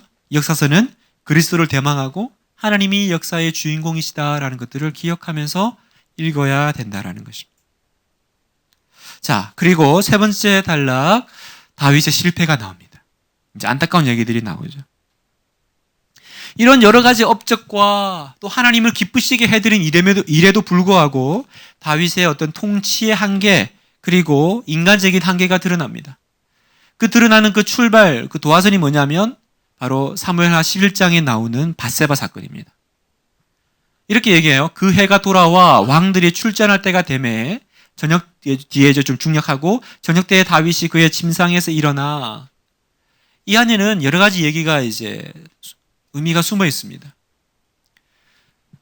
왕이에요, 다윗이. 그 당시의 왕은 보세요. 왕들이 출전할 때가 되면 돼 있죠. 그러니까 보통 왕은 군사들과 함께 이렇게 출전을 하고 앞장서서 그 전쟁을 치릅니다. 그런데 사무엘하 11장에 보면 다윗이 자기 밑에 애들만 보내고 자기는 안 나가요. 이때부터. 그리고 두 번째, 저녁 때에 일어나, 이렇게 했죠. 원래 언제 일어나야 돼요? 일어나는 건? 아침에 일어나야 되거든요. 뭐 했던 걸까요? 밤새 이상한 영화 보고 지쳐가지고 저녁 때 일어난 겁니까? 하여튼 이 구절 속에는 다윗의 어떤 영적인, 그죠? 이 내면적인 어떤 변화, 영적인 어떤 상태가 드러나는 부분이 있죠. 그래서 백성들과 함께 가지 않은 왕, 전쟁을 이끌어가지 않은 왕, 그리고 뭔가 아침에 일어나서 분주하게 우리 사무엘상 얘기할 때 그 왕의 그 얘기를 했잖아요. 얼마나 건실해야 되고, 그죠? 얼마나 그 말씀을 가까이 하면서 이렇게. 그래서 시편에 보면 다윗은 항상 아침에 내가 주의 얼굴을 바라리이다, 그죠? 아침에 뭘 하는 내가 주의 말씀을 아침에 기다리고 항상 그랬는데 저녁에 일어나요. 그래서 거닐다가 뜩 봤는데 이제 그분을 보게 되는 거죠. 그분이 누굽니까? 이제 밧세바죠. 밧세바를 봤는데 제가 이제 사진은 없겠고 그림을 좀 찾아봤어요. 근데 찾아봤더니 그림들이 다 야해, 너무. 밧세바가 다 정면에 있어가지고요. 그래서 제가 뒤에 좀 넘겨서 사진을 좀 보면 그래도 후면에 있는 걸 좀 가져온 게 이겁니다. 다 정면에, 얘는 후면으로 이렇게, 얘라고 하면 안 되죠. 그분은 정면. 근데 어쨌든 다윗이 어디 있어요? 여기 있죠. 네, 여기서 이렇게 뭐 하고 있는 걸까요? 이렇게. 하여튼 이 왕궁인 거고, 이분은 왜 여기 가까이서 이렇게 목욕을 하고 있었을까도 이상하고. 어쨌든 이거는 이제 이거 아까 위에서 밑을 내려다본 어떤 그런 어떤 구상도 같은 느낌이 들어서, 그래서 약간 정면이 나왔네. 하여튼 이제 다윗이 이렇게 있습니다. 그래서 다윗과 밧세바라고 인터넷 쳐보면 이게 미술의 거장들이 그려놓은 이제 밧세바의 아름다운 모습이 있습니다. 그래서 그래서 반할만 했겠구나. 뭐 그렇게도 볼 수 있지만 어쨌든 이 밧세바 사건이 일어나고 여러분이 잘 아시는 이건 이제 또 아시고 또 앞으로 큐티하실 내용이니까 그래서 죄를 저지르고 그 저지른 죄를 무마하기 위해서 여러 가지 수를 쓰다가 안 되니까 남편을 죽이죠. 그죠? 남편을 죽게 만들죠. 남편만 죽습니까? 보면 남편만 죽으면 이상하게 티나니까 남편하고 그 군사들이 같이 죽게 만들죠, 사실은. 그때도 요압이 이제 다 알지만 해줍니다. 왜 해줄까요, 요압이? 충신이라서 해준 게 아니에요. 그게 다윗의 꼴이거든요. 그죠? 꼬투리잖아요. 내가 네 약점을 알아. 그래서 그 성경 보면 요압이 다 아는 눈치가 나오는데 그냥 이렇게 시킵니다. 이제 그 사건이 일어남으로써 이제 뭡니까? 영적인 타격을 받게 되죠, 다윗이. 그래서 그 영적인 타격이 어떻게 돼요? 자기 대에만 끝나는 게 아니라 이 죄는요, 전염성이 있어요. 죄는 영향력이 있어요. 그게 자기만 아니라 이제 자기 아들들에게도 흘러가죠. 그래서 그 다음 보면 큰아들 암논이 성적인 죄를 저지르는데 희한한 죄를 저질러요. 자기 이복 여동생이죠. 이복 여동생을 사랑해가지고 강간을 하게 되죠. 근데 이제 강간을 하고 나서는 그 사랑했던 마음이 오히려 미움으로 바뀌어가지고 더 이제 증오하고 이제 그러니까 이제 어떤 집안에서 어떤 폐륜적인 일이 일어난 거잖아요. 그랬더니 이 또 다말이 그 오빠가 있어요. 그 오빠 이름이 압살롬입니다. 그래서 그 압살롬이 암논을 죽여버려요. 왕자의 난이 일어난 거죠. 죽이고 도망갑니다. 도망갔다가 다시 이렇게 우여곡절 끝에 돌아오긴 하는데 이 압살롬이 진짜 왕자의 난을 일으키죠. 쿠데타를 일으킵니다. 그래서 어떻게 돼요? 다윗이 도망갑니다. 다 버려두고 이제 도망을 가고 압살롬이 이제 그 아버지의 자리에 가서 또 거기서 또 이상한 성적인 그런 죄를 저질러요. 성경은 이 모든 분쟁, 이 다윗가에서 일어나는 이 모든 것들이 다 죄 때문이다라고 얘기합니다. 하나님의 그 언약의 말씀에 순종하지 않은, 말씀 앞에 바로 서 있지 않은 다윗의 죄 때문에 일어났다 이렇게 얘기하지 어떤 정치적인 혹은 뭔가 이렇게 군사적인 그런 이유로 설명하지 않습니다. 그러니까 우리 삶에 일어나는 여러 부분들은요, 성도는 영적으로 볼 수 있는 눈이 있어야 됩니다. 그걸 인간적으로 보고 그걸 어떤 그냥 우연의 결과로 보는 것이 아니라 하나님께서 이걸 통해서 나의 인생에 어떤 메시지를 주시려고 하시는지, 이 일이 영적으로 왜 일어났는지를 내가 봐야 내가 거기서 빠져나올 수 있는 길이 열려요. 안 그러면 이제 정말 이제 더러운 일들이 일어나는 거죠. 자기들끼리 싸우는 거죠. 이제 이게 이제 다윗의 어떤 한계점을 드러내는 부분이고, 그래서 이제 넘어가서 21장에 보면 이제 제가 얘기한 대로 이 부분은 연대기로 나온 게 아니라 주제별로 좀 되어 있거든요. 그래서 어떤 주제로 되어 있냐면 전후 대칭 구조로 이제 짜여져 있습니다. 자, 표를 한번 볼까요? 이게 아까 그 네 번째잖아요. 자세히 보면 이게 5단락으로 나눠져 있는데 가운데 다윗의 시가 있고요. 다윗의 시를 감싸는 게 다윗의 영웅들이 나옵니다. 앞에도 있고 뒤에도 있어요. 그리고 그걸 또 감싸는 게 뭐냐면 왕국의 연약함이 나와요. 앞에서는 다윗이 이제 사울의 아들들을 이제 죽게 내주는 그런 사건이 있어요. 그러므로서 그 사울 왕국이 얼마나 연약한지를 설명을 하고, 여기서는 다윗이 인구조사를 해요. 하나님이 싫어하시거든요. 그 인구조사를 하는 건 뭐예요? 내가 얼마나 국력을 가지고 있으며, 내가 이런 어떤 존재구나. 내가 이 정도 이제 갖췄구나. 그걸 단지 있게 우리가 몇 명이냐 그 조사 느낌이 아니고 하나님이 싫어하시는 조사를 했거든요. 그러니까 다윗 왕국의 그 연약함이 드러난 거예요. 그러니까 보세요. 이게 대칭 구조로 되어 있죠. 그래서 연약함, 영웅, 그리고 가운데 찬양 이렇게 되어 있으면 이 구조가 우리에게 던지는 메시지가 뭘까요? 결국 다윗 왕국과 그리고 다윗이 그 다윗의 언약을 받게 된 건 이 다윗이 되게 잘나서 혹은 대단해서 그런 일이 일어난 것이 아니라 다윗의 찬양이잖아요. 찬양은 대상이 있는 거죠. 하나님을 높여드리는 거잖아요. 그러니까 이건 결국은 하나님이 하신 거라는 거예요. 다윗이 해야 될 일은 뭐예요? 자기 자랑해야 될 것이 아니라 하나님 찬양하는 거예요. 인생은 하나님 찬양하고 감사하는 게 그 중심에 있는 거예요. 이 옆에 이 영웅들의 얘기는 뭐예요? 다윗 네가 잘나서가 아니라 네 옆에 있는 사람들이 잘 도와줘서 네가 세워진 거라는 거죠. 대단한 영웅들이 나오거든요. 나중에 읽어보세요. 뭐 이런 일이 있을까? 하여튼 엄청난 사람들이 나옵니다.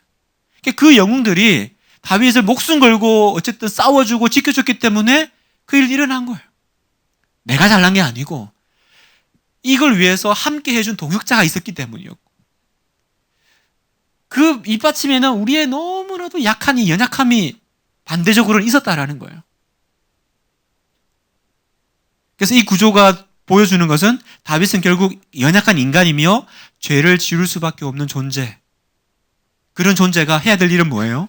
하나님을 찬양하고 하나님을 높여드리는 그 일을 해야 된다는 것을 사무엘 하는 이 마지막 부분에서 결론적으로 우리에게 가르쳐주고 있다는 겁니다. 자, 그러면 이제 이 사무엘 하가 전체적으로 어떻게 되는지 아시겠죠? 왕이 되고, 그리고 전성기를 맞고, 그러나 이제 뭐 태보는 아니고 뭐라 그러죠? 하여튼 어려워지고, 그래서 그 어려워진 이후에 그 모든 것들을 사무엘서 저자는 이렇게 정리를 한다라는 거예요. 인간 나라의 연약함. 사울도 별 수 없었고 다윗도 별 수 없었고, 그래서 우리는 결국은 인간에게서 소망이 없나. 역사라는 건 결국은 그 구원자를 기다리는 연속이거든요. 혹시 이 사람이 우리를 구원해 줄 수 있을까? 혹은 이것이 우리 인류를 좀 구원할 수 있을까? 그러나 매번 실망하는 게 역사잖아요. 그래서 우리 마음속에 뭐가 생겨요? 역사를 읽으면서 하나님밖에 없다. 그분이 보내실 메시아만이 우리의 유일한 구원자가 되신다. 그래서 그 인류의 역사 가운데 한 왕이 들어오시잖아요. 예수 그리스도. 그분이 오심으로 역사는 BC와 AD로 나누어지는 거죠. 인정하든 인정하지 않든 우리가 지금 이해하는 역사는 예수님의 오심을 기점으로 기원전, 기원후로 나눠진다는 거예요. 그 기원전 후의 중심에 서 계신 그 예수가 뭐라는 거예요? 이 인류 역사, 이 연약한, 이것도 답이 안 되고 이것도 답이 안 되는, 그래서 누가 우리를 구원해 줄 수 있냐라고 하는 이 인류 역사 가운데 진정한 왕이 오신 적이 있다라는 얘기예요. 하나님의 아들이 인류 역사 가운데 뚜벅뚜벅 걸어 들어오신 적이 있다. 그게 기원전, 기원후라는 거죠. 자, 그러면 이 사무엘서 안에서 우리가 들어야 될 중요한 메시지가 몇 가지가 있는데 그걸 살펴보도록 하겠습니다. 첫 번째, 사무엘상과 똑같이 하나님이 뜻하신 지도자는 사울에게 요구하신 것과 똑같이 다윗에게도 뭐예요? 순종과 회개의 능력을 요구하신다는 거죠. 하나님이 세우시는 왕의 조건, 너는 순종할 수 있는 능력이 있냐? 그리고 너는 회개의 능력이 있냐? 보세요. 그 사울이 죽고 난 다음에 다윗이 헤브론으로 이제 왔다 그랬잖아요. 사울이 죽었으니까 당연히 유대 땅으로 와야죠. 사울 때문에 블레셋에 도망가 있었는데 사울이 죽고 났으면 블레셋에 있을 이유가 없잖아요. 그럼 당연히 오는 거예요. 당연히 오는데 어떻게 옵니까? 여기 보면 이렇게 와요. 그 후에 다윗이 여호와께 여쭈어 이르되 내가 유다로 올라가리이까. 당연히 가는 거예요. 거기서 노하심 이상한 거예요. 그런데도 물어요. 당연한 거지만 여호와께서 이르되 올라가라. 다윗이 이르되 어디로 가리이까? 헤브론으로 갈지니라. 그래서 헤브론. 이게 왜 중요하냐면 지금 블레셋에 있잖아요. 그런데 이제 큐티하신 분은 아실 거예요. 다윗이 사울을 피해서 결국은 어디로 가냐면 도망가가지고 블레셋으로 도망갔거든요. 근데 갈 때 성경은 이렇게 해요. 다윗이 그 마음에 생각하기를 내가 사울의 손에 붙잡히리니 블레셋으로 가는 게 좋겠다. 이해되시죠? 성경이 이렇게 얘기하는 거예요. 그 마음에 생각하기를. 하나님께 물었다라고 얘기하지 않아요? 내가 생각해 보니까 이게 참 좋네. 그래서 갔다가 큰일 날 뻔하잖아요. 그죠? 블레셋이 이스라엘하고 싸우는데 야 너도 나와 싸워야지. 이렇게 되면 다윗이 앞으로 어떻게 왕이 되겠어요? 자기랑 일본 편에 가가지고 우리 막 독일이 뭐죠? 독립 두 사람 막 싸우던 사람이 갑자기 임시정부 세우더니 이제 내가 대통령 하러 왔습니다. 이러면 얼마나 웃겨요. 그런 이제 어려운 상황에 이제 처할 그런 일이 나중에 일어나죠. 27장에서 이랬는데 사무엘하 오면 여호와께 여쭈어 물어 가로되 이렇게 얘기를 하죠. 뭡니까? 고난 당해 보니까 하나님께 묻고 그 음성에 답하는 사람으로 점점 변모되어 가더라는 거예요. 철저히 순종하는 왕. 처음에는 자기 생각대로 하던 왕. 그죠? 내 뜻대로, 내 생각에는 이게 좋을 것 같은데 했던 왕이었다면 이제는 하나님의 뜻에 순종하는 왕. 순종하는 자는요, 뭐가 있어요? 뭐가 생겨요? 회개가 생기는 거죠. 왜 회개가 생길까요? 순종해야 되는데, 그러니까 하나님의 뜻이 있는데 그 뜻대로 못 사는 것에 대한 자각이 일어나는 게 회개죠. 그죠? 자기가 잘못됐다라는 느낌이 없는데 어떻게 회개하겠어요? 잘못했던 느낌이 있으려면 자기 위에 뭔가 어떤 나를 컨트롤하는, 나를 다스리는 누군가가 있어야 내가 그 뜻에 반하든지 따라가든지 하는 게 있을 거 아니겠어요? 자기가 왕인데 회개가 어디 있어요? 후회는 있겠지. 아, 내가 잘못했네. 근데 회개는 없는 거죠. 회개는 내 위에 나를 다스리는, 나를 인도하는, 나에게 말을 하는 누군가가 있을 때 회개가 나오는 거거든요. 그래서 한 예로 점점 이렇게 바뀌어가는 그 다윗이 회개하는 장면들이 어디 나옵니까? 나중에 그 밧세바 사건이 있었을 때 회개하잖아요. 왕이 꼭 회개해야 됩니까? 나단이 나타나가지고 막 그렇게 했을 때, 야, 네가 뭔데 나한테 그렇게 얘기하냐? 내가 왕인데 그 정도도 못해? 그런 권세도 없어? 내가 뭐 100명을 데리고 왔니? 뭐 1000명을 데리고 왔니? 그 정도 못해? 이럴 수 있는 거 아니에요? 무마시켜버리고 그냥 나단 죽여버리고, 뭐 예를 들면 그러지 않거든요. 철저하게 무릎 꿇잖아요. 그리고 자기의 회개의 그 내용을 시로 남기잖아요. 그 내용이 시편에 있잖아요. 시편에 보면, 시편 그 51편입니까? 보면 표제어가 뭐예요? 다윗이 밧세바를 범했을 때, 뭐 이렇게 나오죠? 그죠? 어디 나옵니까? 하여튼 뭐 그렇게 나옵니다. 그러니까 그건 두고 사람들이 보고 읽는 거죠. 시편은 두고. 여러분 그런 자신 있습니까? 여러분의 잘못을 여러분의 자손이 두고 읽도록 만들 자신이 있습니까? 그때 그 할머니가 옆집에 할머니의 돈을 훔쳤다더라. 이렇게 그게 자자손손 노래를 부르고 이렇게. 그러니까 여러분, 다윗이 영원한 왕조를 약속받은 이유는 다윗이 똑똑하거나 완벽하기 때문이 아니라 그가 하나님이 우선적으로 요구하시는 그 자질을 갖췄기 때문이에요. 순종할 수 있니? 너는 회개할 수 있니? 그래서 우리 목사님도 끊임없이 자기 얘기하시잖아요. 자기 안 들킨 게 훨씬 많지롱 이러면서 내가 자기가 얼마나 약하신지. 그렇게 얘기하는 대형교회 목사님 본 적 있습니까? 저는 한 번도 본 적 없어요. 자기의 연약함을 그렇게 얘기하고 자기가 얼마나 약한지를 교육자들 앞에, 부교육자, 자기가 데리고 있는 교육자들 앞에서 그렇게 다 얘기하는 목사님은 저는 본 적이 없어요. 오늘 우리에게 주시는 말씀이 뭡니까? 여러분, 천국에는 문이 있는데 그 천국의 문은 회개라는 거예요. 철로 역정을 보면 크리스찬이 결국은 이제 천국의 문에 도달하는데 보면 회개라는 문을 통과해서 들어오거든요. 그런데 회개라는 문을 통과하지 않고 담을 넘어서 들어오는 인간이 있어요. 똑같이 이제 결국은 하나님 앞에 서요. 크리스찬도 서고 그 담을 넘은 그 인간도. 근데 그 담을 넘은 인간에 대해서 내가 너를 알지 못한다. 그렇게 왕이 얘기하죠. 도둑이죠, 도둑. 담을 넘어왔잖아요. 천국은 회개의 문을 열고만 들어올 수 있는 겁니다. 당신이 회개할 수 있어야 천국에 들어올 수 있어요.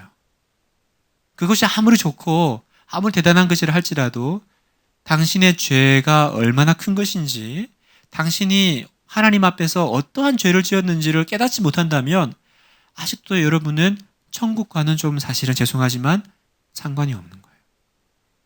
그리고 두 번째, 하나님의 음성을 듣는다는 게 뭘까요? 아까 다윗은 헤브론으로 올라갈까요? 물었더니 헤브론이 어디로 갈까 했더니 헤브론으로 가라.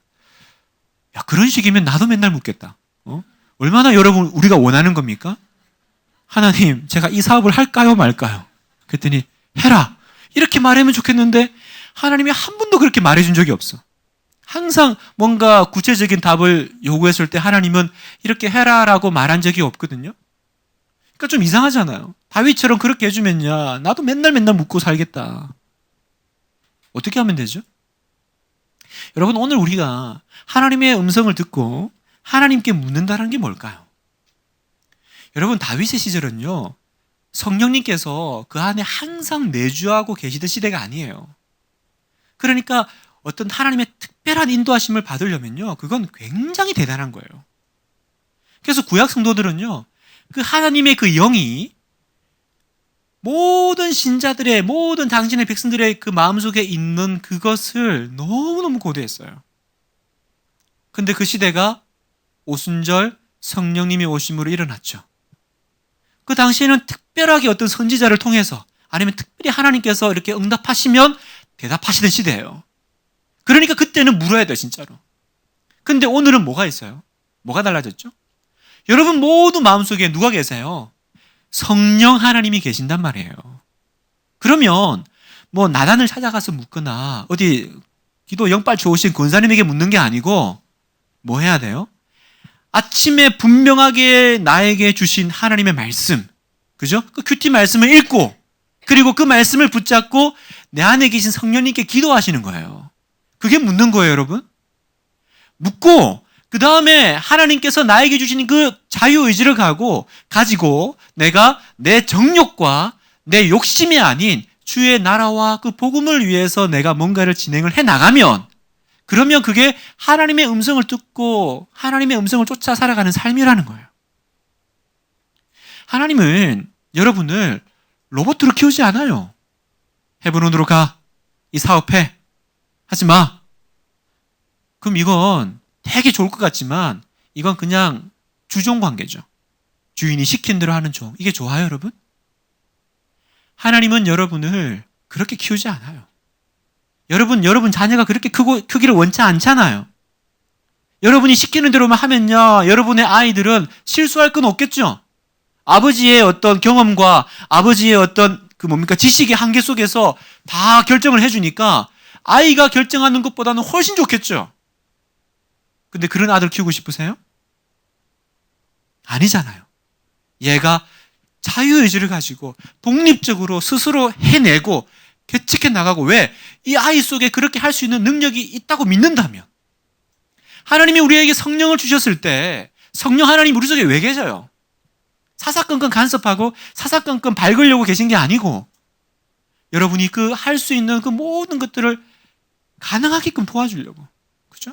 네가 기도하면 내가 도와주마. 네가 그 나라와 그 의를 구하면 내가 이 모든 것을 너에게 주마. 그 안에서 너는 자유하고 그 안에서 너는 네가 기도하는 대로 묻고 나아가. 하나님, 제가 목사가 돼야 되나요? 제가 사업을 해야 되나요? 여러분이 마음속에 성령님이 계심을 믿고 그리고 성경을 읽으면서 기도할 때 마음속에 주시는 그 감동에 따라서 가면 되는 거죠.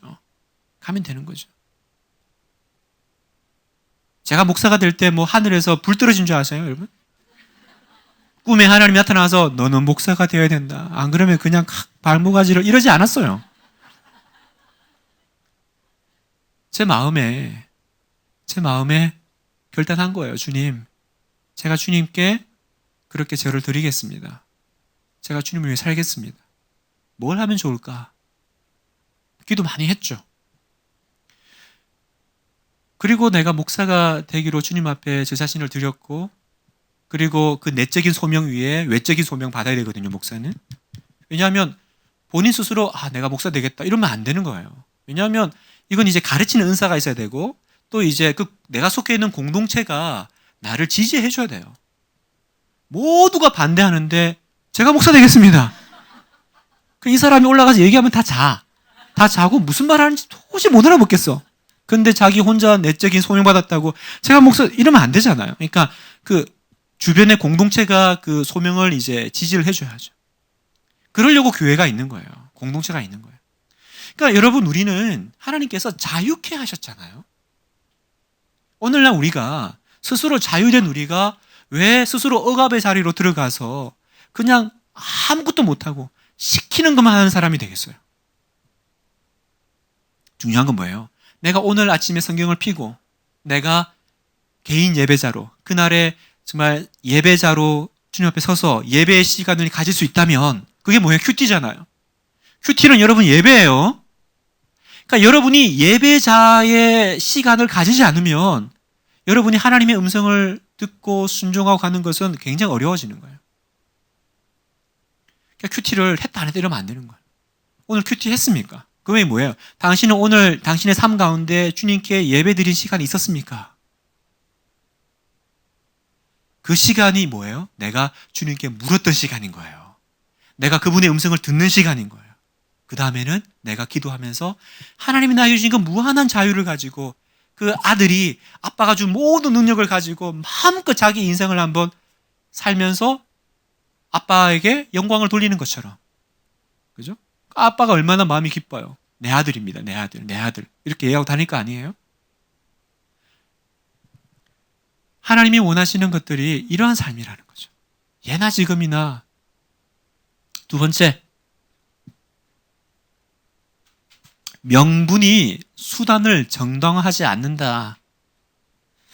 여러분, 다윗은 그 왕권을 자기가 취하기 위해서 인위적으로 뭔가를 하지 않아요.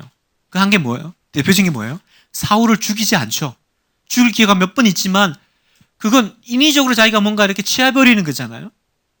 하나님께서 자연스럽게 이렇게 만들어주시기를 기다렸어요. 그랬던 다윗인데 왕이 되면서 어떤 일이 이제 성경에 기록되어 있냐면 아까 이스보셋 생겼던 그 아브넬 있죠? 아브넬이 이제 이제 협상하러 왔을 때 협상 조건 중에 요구하는 게 하나 있는데 미갈을 요구해요. 자, 여기서 미갈이 누구냐? 미갈은 사울 왕의 딸로서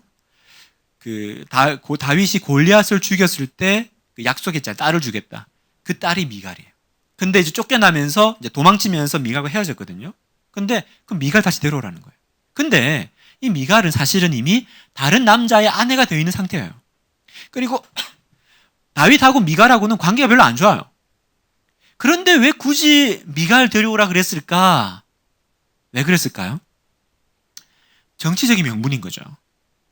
왜냐하면 생각해 보세요. 지금 사울이 어쨌든 왕인데, 그죠? 자기는 사울가 사람이 아니잖아요. 그런데 내가 그 사울의 딸과 결혼했던 사위다 그러면 장인의 어쨌든 그 왕권이 아들은 다 죽었으니까 그럼 자연적으로 사위의 길을 넘어왔다라는 그 정치적인 명분이 되는 거죠. 그래서 별로 좋아하지도 않고 또 현재 다른 사람의 아내가 되어 있는 미갈을 데려와라. 이미 자기는 아내가 2명이나 있잖아요. 또 아비가일하고 하여튼 있어요. 근데 성경에서는 보면요, 그 미갈이 돌아올 때 어떤 한 장면이 있는데 뭐냐면 그 미갈의 남편이 울면서 쫓아오는 장면이 나와요. 그래서 데려오니까 이 미갈의 남편이 미갈을 되게 사랑했나 봐요. 갑자기 있는데 왕이라고 해가지고 멀쩡하게 내 아내를 데려가니까 얼마나 속상하고 안타깝게 했어요. 그래서 울면서 이렇게 막 마을 어귀까지 쫓아오는 장면을 성경은 굳이 안 넣어도 되는데 넣어요. 왜 넣었을까요? 다윗의 그 정치적인 목적을 위한 그 수단이 하나님 앞에서 명분을 주지 못한다는 거죠. 본인은 어쨌든 정당성을 갖추기 위해서는 그것을 했을지 몰라도 결국 그것은 뭐예요? 한 가정을 어쨌든 깨부순 거죠. 본인 사랑하지도 않아요. 미갈의 예는 우리가 하나님 나라를 위한다라는 그 어떤 명분이 우리의 모든 수단적인 활동을 정당화하지 않는다라는 겁니다. 굉장히 중요합니다. 만약 우리가 어떤 교회에서 어떤 일을 결정을 하고 우리가 무슨 일을 할 때 그것이 아무리 합당하더라도 우리의 이웃을 아프게 하고 힘들게 하면 고민해 봐야 된다는 거죠. 하나님 나라를 위한 건데 네가 희생해야지. 어? 그렇게 해야 되는 걸까요? 성경은 그런 식의 어떤 행동을 지지하는 것 같지는 않아요. 그것이 옳아도 과연 그것이 내 주변의 사람들을 아프게 하면서까지 해야 되는 부분이라면 고민해 보라는 거예요. 분당 우리 교회가 처음 이렇게 장소를 이렇게 구할 때 목사님 뭐 설교 많이 하셨지만 얼마나 어려웠어요? 어려운 이유 중에 하나는 뭐예요? 그 근처에 있는 그 교회들이 이제 교회 목사님들이 그 부분을 힘들어 하시니까. 내가 뭐 돈이 있어가지고 내가 이 건물을 하겠다라는데 뭐가 문제예요? 그러나 그 근처에 있는 목사님들이 힘들어하면 옮기시는 거죠. 이 마음 아니겠어요, 여러분? 다 계약까지 했는데 어떤 목사님이 와가지고 하지 마시라고. 그래서 그렇게 하면 이제 뭡니까? 너 어떤 권리금이 있습니까? 뭐 그런 일이 있었잖아요. 이럴지언정 다시 빼고 나오는, 저는 같은 맥락이라고 봅니다. 하나님이 그 마음을 기뻐하지 않았을까? 기뻐하지 않았을까? 우리 교회가 우리가 교회가 커졌기 때문에 참 이웃에 불편을 많이 끼쳐요, 여러분. 참 어려운 문제죠. 그죠? 어려운 문제인데 그 부분에서 우리는 항상 의리예요. 그죠? 우리가 갑이 되면 안 되죠. 갑이 될 수가 없죠. 주의 나라를 위해서 이 사람들을 다 그냥 확장하고 그냥 다 전도시켜버리고 이러는 게 아닙니다. 그래서 혹시 우리 안에 이런 게 엄청 많아요, 여러분. 가정 안에서도 내가 옳다라는 명분, 그죠? 이렇게 해야 된다라는 명분. 주로 이제 아버지들이 그런 거 많이 가지시는데 그게 아내를 힘들게 한다면, 그게 자녀를 힘들게 한다면 어떻게 해야 될까요? 기다려야 되지 않겠어요, 여러분? 선교사님들이 선교를 나갈 때 꼭 지켜야 되는 원칙이 있습니다. 그게 뭐냐면, 내가 예를 들어 있는데 하나님께서 마음에 선교사로 어디 나라를 가라고 이렇게 응답을 주셨잖아요. 그러면 절대로 아내랑 이야기하지 말 것. 왜냐면 반드시 못 가니까. 그랬어요, 예전에는. 그러니까 그런 어떤 하나님 나라를 위해서는 다 그런 거 뒤로 돌아보고 이렇게 다 그냥 하고 그래 가야지. 그거 얘기하다가는 그 믿음 없는 아내가 그거 뭐 따라갈 리도 만무하고 굉장히 어려워지는 일이 많으니까 얘기하지 말고 다 처리해라. 그래가지고 제 아버지가 그런 일을 주로 많이 하셨어요. 제 아버지가 처음에 개척한다면서 뭐 물어보지도 않고 그냥 어느 섬에 갔다 오시더니 거기에 이제 목회를 해야겠다는 거예요. 그러면서 자기가 에덴 같은 곳을 보고 왔다는 거예요. 그래서 우리는 다 너무너무 아름다운 곳인 줄 알았거든요. 갔더니 전기가 없어. 전기가 없더라고요. 뭐 해야 돼요? 기다려야죠. 내가 예를 들어 어떤 결정을 해야 되는, 너무 하나님 뜻이고 너무 명분이 있어. 근데 그건 내가 받은 거라면 그럼 가족들하고 어떻게 해야 돼요? 내 아내가 그것 가지고 씨름할 시간을 줘야죠. 내 아내가 그것 가지고 하나님 앞에서 단독자로 서서 그 아내가 부서져야 되든지 아니면 뭐 어떤 씨름을 해야 되든지 그 시간이 있어야 되는 거 아니에요? 본인만 그냥 그래서 은혜 받고 본인만 그냥 뛰쳐나가면 돼요? 가족 공동체로 하나로 묶었을 때는 물론 그 리더십을 가장에게, 아버지에게 주셨지만 그 가장은 가족들 마음속에 다 상처 주고 다 갈갈이 찢겨 놓으면서 내 말이 맞아? 결과적으로 맞겠죠. 그러나 그 과정 가운데 피눈물을 흘리는 누군가가 있다면 그게 과연 하나님 앞에서 명분을 주는 것일까? 정당화될까? 그래서 이건 뭐 여러 가지 좀 해석이 있겠지만 저는 기다려야 되지 않냐. 기다려야 되지 않냐. 내가 선교적인 어떤 하나님 앞에 소명을 받았다면, 아내는 못 받았다면 기다려야 되는 거 아니에요? 그래서 이 아내도 같이 소명자로 서서 같이 나가야 되는 거 아니에요? 그러지 못하니까 나가서 선교사님들은 막 날고 뛰는데 사부님들은 다 우울증 걸려가지고, 뭐 다 그렇진 않지만 제가 선교지에 있을 때 보니까 참 그렇게 힘든 선교사님 가정들이 많더라고요. 자, 세 번째, 죄는 반드시 고통을 가져온다라는 것을 기억하라는 거예요. 여러분, 다윗이 죄를 지었을 때 하나님께 용서 받았습니까? 못 받았습니까? 받았습니까? 못 받았습니까? 받았죠. 받았는데 다윗의 그 아들이 죽었습니까? 안 죽었습니까? 이게 무슨 뜻인 거죠? 그럼 용서 받은 거예요? 안 받은 거예요? 용서 받았으면 그런 일 생기면 안 되는 거 아닌가요? 여러분, 성경은요, 죄가 이게 그냥 단순한 게 아니라는 걸 우리에게 이 다윗의 이야기를 통해서 명확하게 보여줘요. 여러분, 죄를 무서워할 줄 알아야 돼요. 죄를 우습게 여기고 죄 짓는 걸 쉽게 여기면 큰일 나는.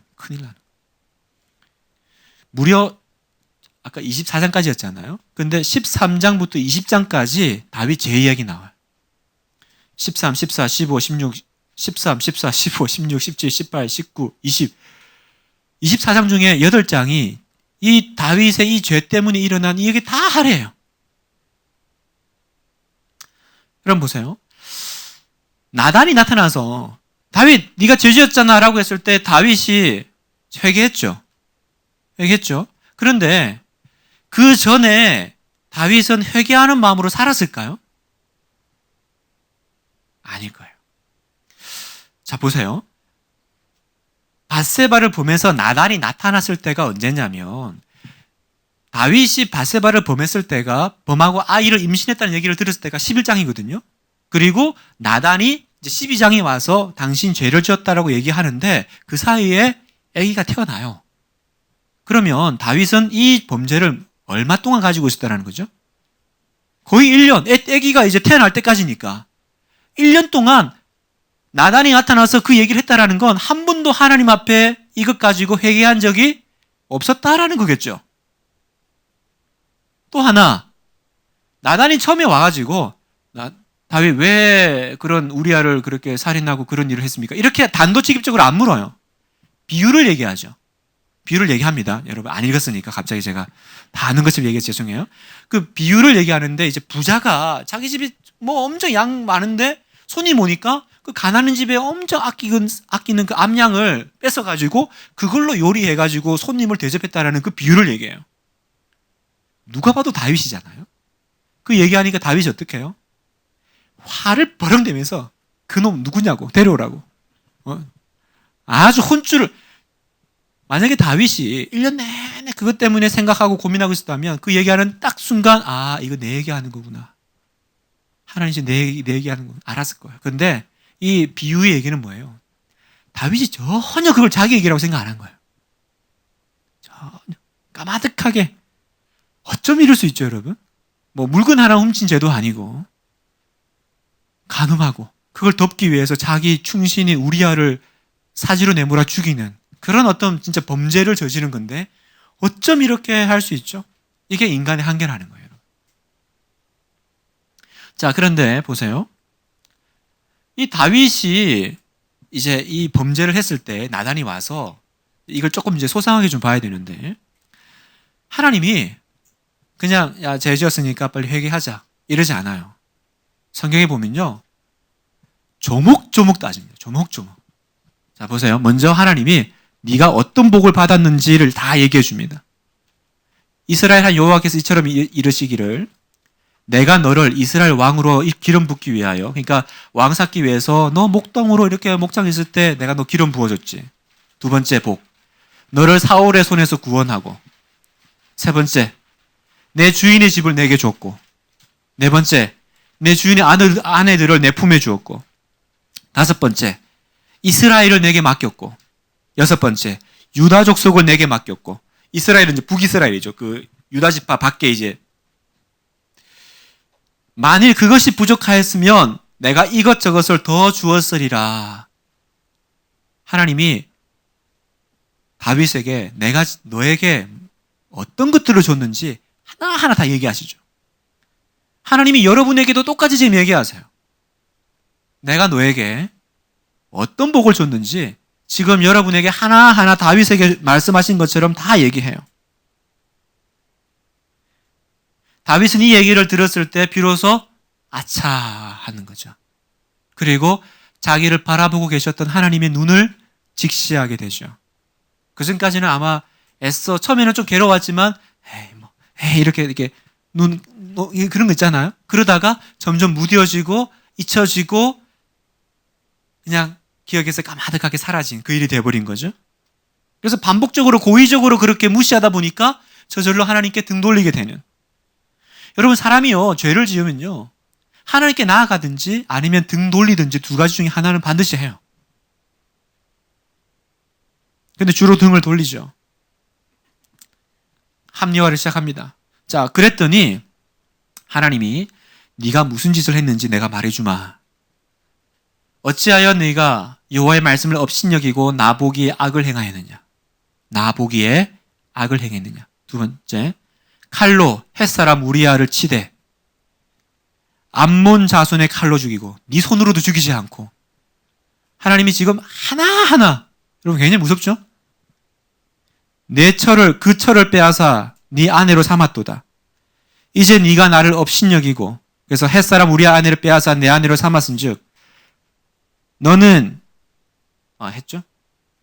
너는 엄밀히 행하였으나 은밀히, 그러니까 아무도 모르게 행했지만, 일곱 번째, 이 일로 여호와의 원수 마귀죠? 사탄이 크게 비방할 거리를 얻게 하였다. 이게 다윗의 죄예요. 야, 너 나쁜 짓 했어. 이렇게 얘기하지 않아요? 조목조목 얘기하시죠. 이걸 성경은 일부러 다 넣어놨어요. 흥미로운 건 다윗이 죄를 지었을 때 네가 죄 지었다 이러지 않고 뭐라 그래요? 여호와의 말씀을 업신여겼다라고 표현을 하세요. 여러분 우리가 죄를 짓는 건 다른 말로 하면 그냥 죄 짓는 게 아니라 내가 하나님을 업신여긴 거예요. 그러니까 이건 하나님에 대한 반역행위라는 거지. 반역행위. 그냥 나쁜 짓을 한 게 아니라 나쁜 짓을 하기에 앞서서 뭐가 있었어요? 하나님 말씀을 업신여김이 반드시 있었다라는 것을 얘기하는 거예요. 인정하세요, 여러분? 내가 죄를 지으려면요, 하나님 말씀을 먼저 업신여겨야 돼요. 그러지 않고서는 어떻게 죄를 짓겠어요? 업신여기려면 하나님의 뜻보다 내 뜻이 더 높다라는 마음이 있어야 돼요. 그죠? 내 생각이 더 나아. 여러분이 그렇게 죄를 짓는다라는 거예요. 이게 지금 다윗 얘기입니까? 우리 얘기잖아요. 여러분이 이렇게 치밀하게 죄를 짓는다라는 거예요. 제가 죄 지을 때 그냥 죄 짓는 게 아니라 내가 죄 지을 때 이런 마음으로 죄 짓더라는 거예요. 여러분 누군가를 아프게 할 때 여러분은 굉장히 치밀하게 하세요. 뭉뚱그려서 여러분 막연하게 회개하시면 안 돼요. 하나님은 조목조목 얘기하는데 그래 나 잘못했어. 그래 미안해요. 이러면 안 된다니까요. 자, 그래서 그 죄의 대가를 봅시다. 자, 어떤 일이 벌어지냐? 칼이 내 집에 영영이 떠나지 아니하리라 하셨고, 아까 지금 다윗 언약이 있었잖아요.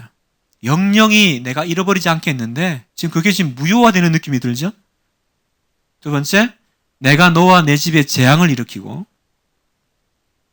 내가 내 눈앞에서 내 아내를 빼앗고 빼앗을 뿐만 아니라 그 아내를 내 이웃에게 주리니 줄 뿐만 아니라 그 사람들이 내 아내와 더불어 백주 한낮에 동침하리라. 너는 은밀히 행하였으나 나는 온 이스라엘 앞에서 백주의 이 일을 행하리라. 당신이 낳은 아이가 반드시 죽으리이다. 이게 죄예요, 여러분. 이게 죄예요. 이게 지금 하나님이 심판하시는 내용이지만 하나님이 잔인하게 지금 막 그게 아니라 이게 뭔 얘기입니까? 사탄에게 비방할 거리를 네가 주었고 너는 하나님 말씀을 업신여겼고 그 결과 죄가 네 인생 가운데 이러한 일들을 이제 결과를 불러일으킨다라는 거예요. 다시 말하면 이 다윗의 인생의 이 13장부터 20장까지 일어나는 그 끔찍한 사건의 그 내용은 누구 책임이라고요? 하나님 책임이에요? 다윗 너 때문이라는 거예요. 하나님의 그 언약의 그 말씀에 불순종한 너 잘못 때문이라는 거죠. 여러분 누구를 비난하겠습니까? 오늘 내 삶이 이렇게 된 걸 누구를 비난하겠어요? 여러분 우리 가정이 이렇게 힘든 걸 여러분, 누구를 비난하시겠어요? 내 죄 때문인 거를. 그렇게 인정하시나요, 여러분? 오늘 우리 가정이 이렇게 살고 있는 거, 내 아내가, 내 남편이, 우리 아이들이 이러고 있는 거 누구 때문이에요, 여러분? 그 사람들 때문입니까?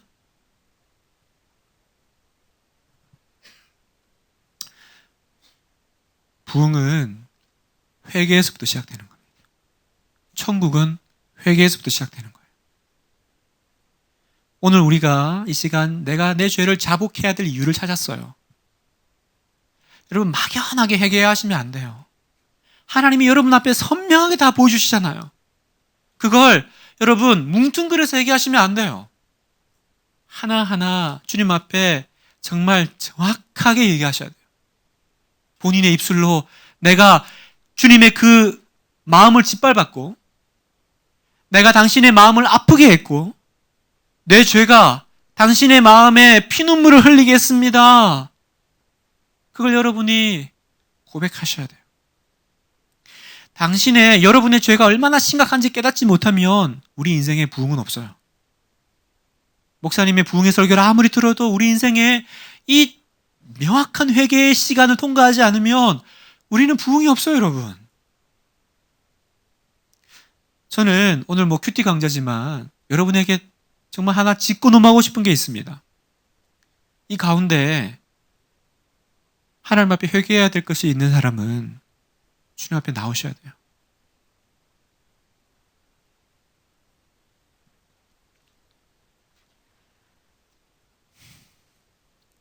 아무도 모르는, 그러나 자기만 알고 있는 죄. 아무도 모르니까 괜찮을 거라고 말해왔고 숨겨왔던 음행, 부도덕, 물건을 훔치고 거짓말하고 주의를 거룩하게 지키지 않고 다른 사람이나 부모님을 미워하고 원망하고 그 모든 죄. 성경은 지금 여러분에게 다윗 얘기를 하는 게 아니라 너 회개하라라는 거예요. 지금 하라라는 거예요. 죄를 죄 아니라고 계속 합리화하지 마라라고 말씀하시는 겁니다. 어찌하여 네가 여호와의 말씀을 업신여기고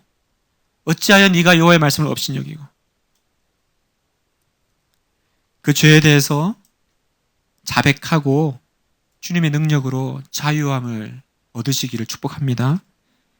여러분의 그 깊고 어두운 죄를 회개하시기 바랍니다. 이 가운데 그런 분 계실 겁니다. 하나님 앞에 나와서 내가 하나님 앞에 어떠한 일을 해나가고 있는지 그걸 말해야 되는데 다윗처럼 1년이나 말하지 않고 그동안 수많은 목사님들이 설교와 수많은 옆에 내 동료들이 그 부분을 이야기해 줬지만 그걸 자기 얘기라고 생각하지 않고 그 사람 누구냐고 그렇게 남 탓하면서 그렇게 합리화하면서 있었다면, 그리고 이 모든 일은 내 잘못이 아니라고 말했던 누구 때문이라고요? 나 때문이에요. 나 때문이에요. 나의 죄로 인해 일어난 결과들을 가지고 하나님 앞에 회개하셔야 돼요. 그때 어떤 일이 일어납니까? 성경에 보면 역대하 7장 14절에 우리가 외웠던 말씀이죠. 같이 한번 읽어보겠습니다. 가로 빼고 시작. 내 이름으로 일컫는 내 백성이 그들의 악한 길에서 떠나 스스로 낮추고 기도하여 내 얼굴을 찾으면 내가 하늘에서 듣고 그들의 죄를 사하고 그들의 땅을 고칠지라. 이 이야기가 솔로몬이 성전을 지었을 때 하나님께서 그 성전에 나타나셔서 주셨던 약속이에요.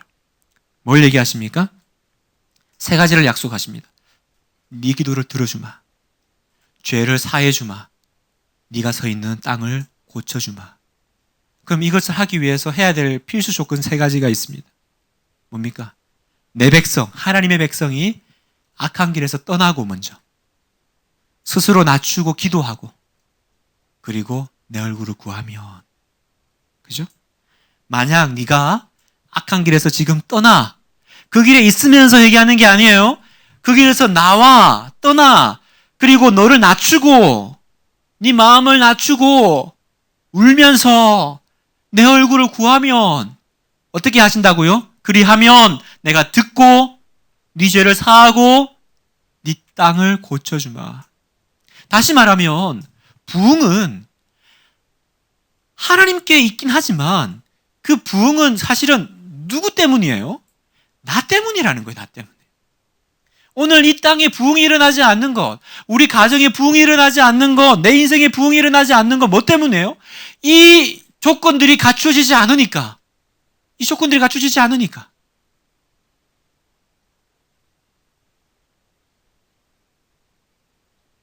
다윗이 시편 51편 17절에 하나님께서 구하시는 제사는 상한 심령이라. 하나님이여 상하고 통회하는 마음을 주께서 멸시하지 아니하시리이다. 시편 51편은 표제가 이렇게 되어 있습니다. 다윗이 밧세바와 동침한 후 선지자 나단이 그에게 왔을 때, 그렇게 써 있습니다. 시편 51편은. 부흥은 하나님이 아니라 여러분에게 달려 있습니다. 부흥 달라고 부르짖는 게 아니고, 부흥은요 여러분의 회개에 달려 있어요. 하늘에서 내가 듣고 죄를 사하며 땅을 고쳐주겠다. 땅을 고쳐주시는 게 부흥이잖아요.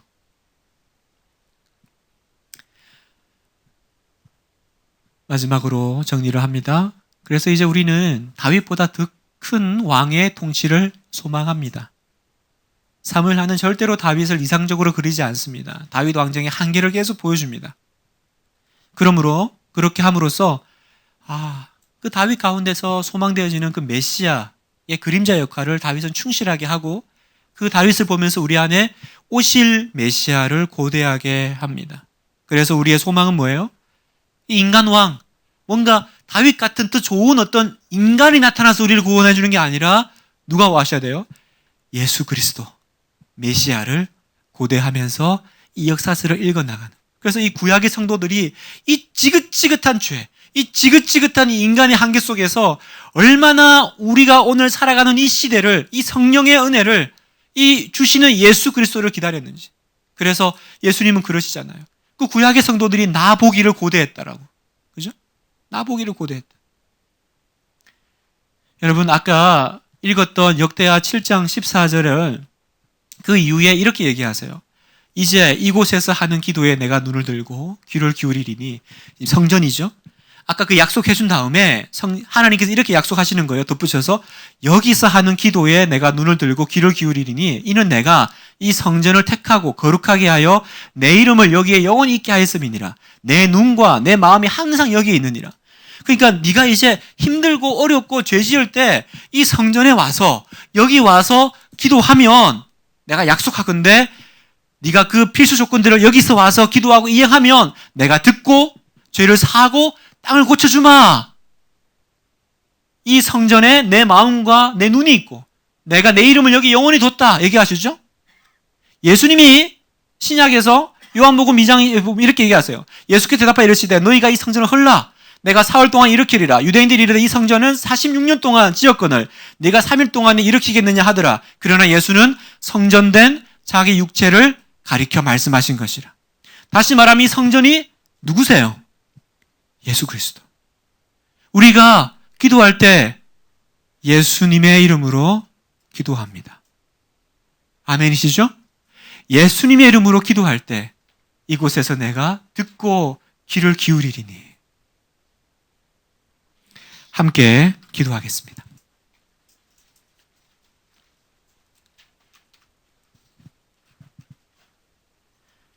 하나님 아버지 은혜를 감사합니다. 정말 한없이 약하고 한없이 부족하고 한없이 죄 가운데서 헤어날 수 주여 이 시간 불쌍히 여겨 주시옵소서.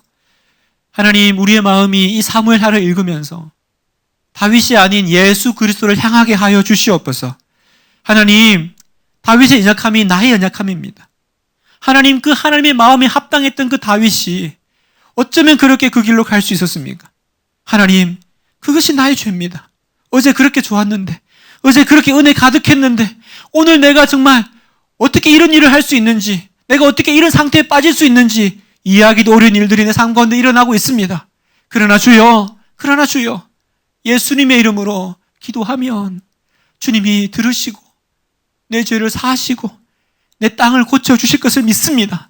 하나님 아버지, 이 시간 기도하옵나니 주여, 예수님 나의 왕이요, 나의 구세주, 나의 메시아 되신 예수님 오셔서 나를 구원해 주시고, 하나님 정말 주님 앞에 참된 회개를 올려드릴 수 있게 하여 주시고, 하나님 내가 서 있는 이 땅을 고쳐주시옵소서. 하나님 내 인생을 고쳐주시고, 우리 부부를 고쳐주시고, 우리 자녀를 고쳐주시고, 우리 가정을 주여 고쳐주시옵소서. 우리를 구원하신 예수님의 이름으로 기도합니다. 아멘. 감사합니다. 수고하셨습니다, 여러분.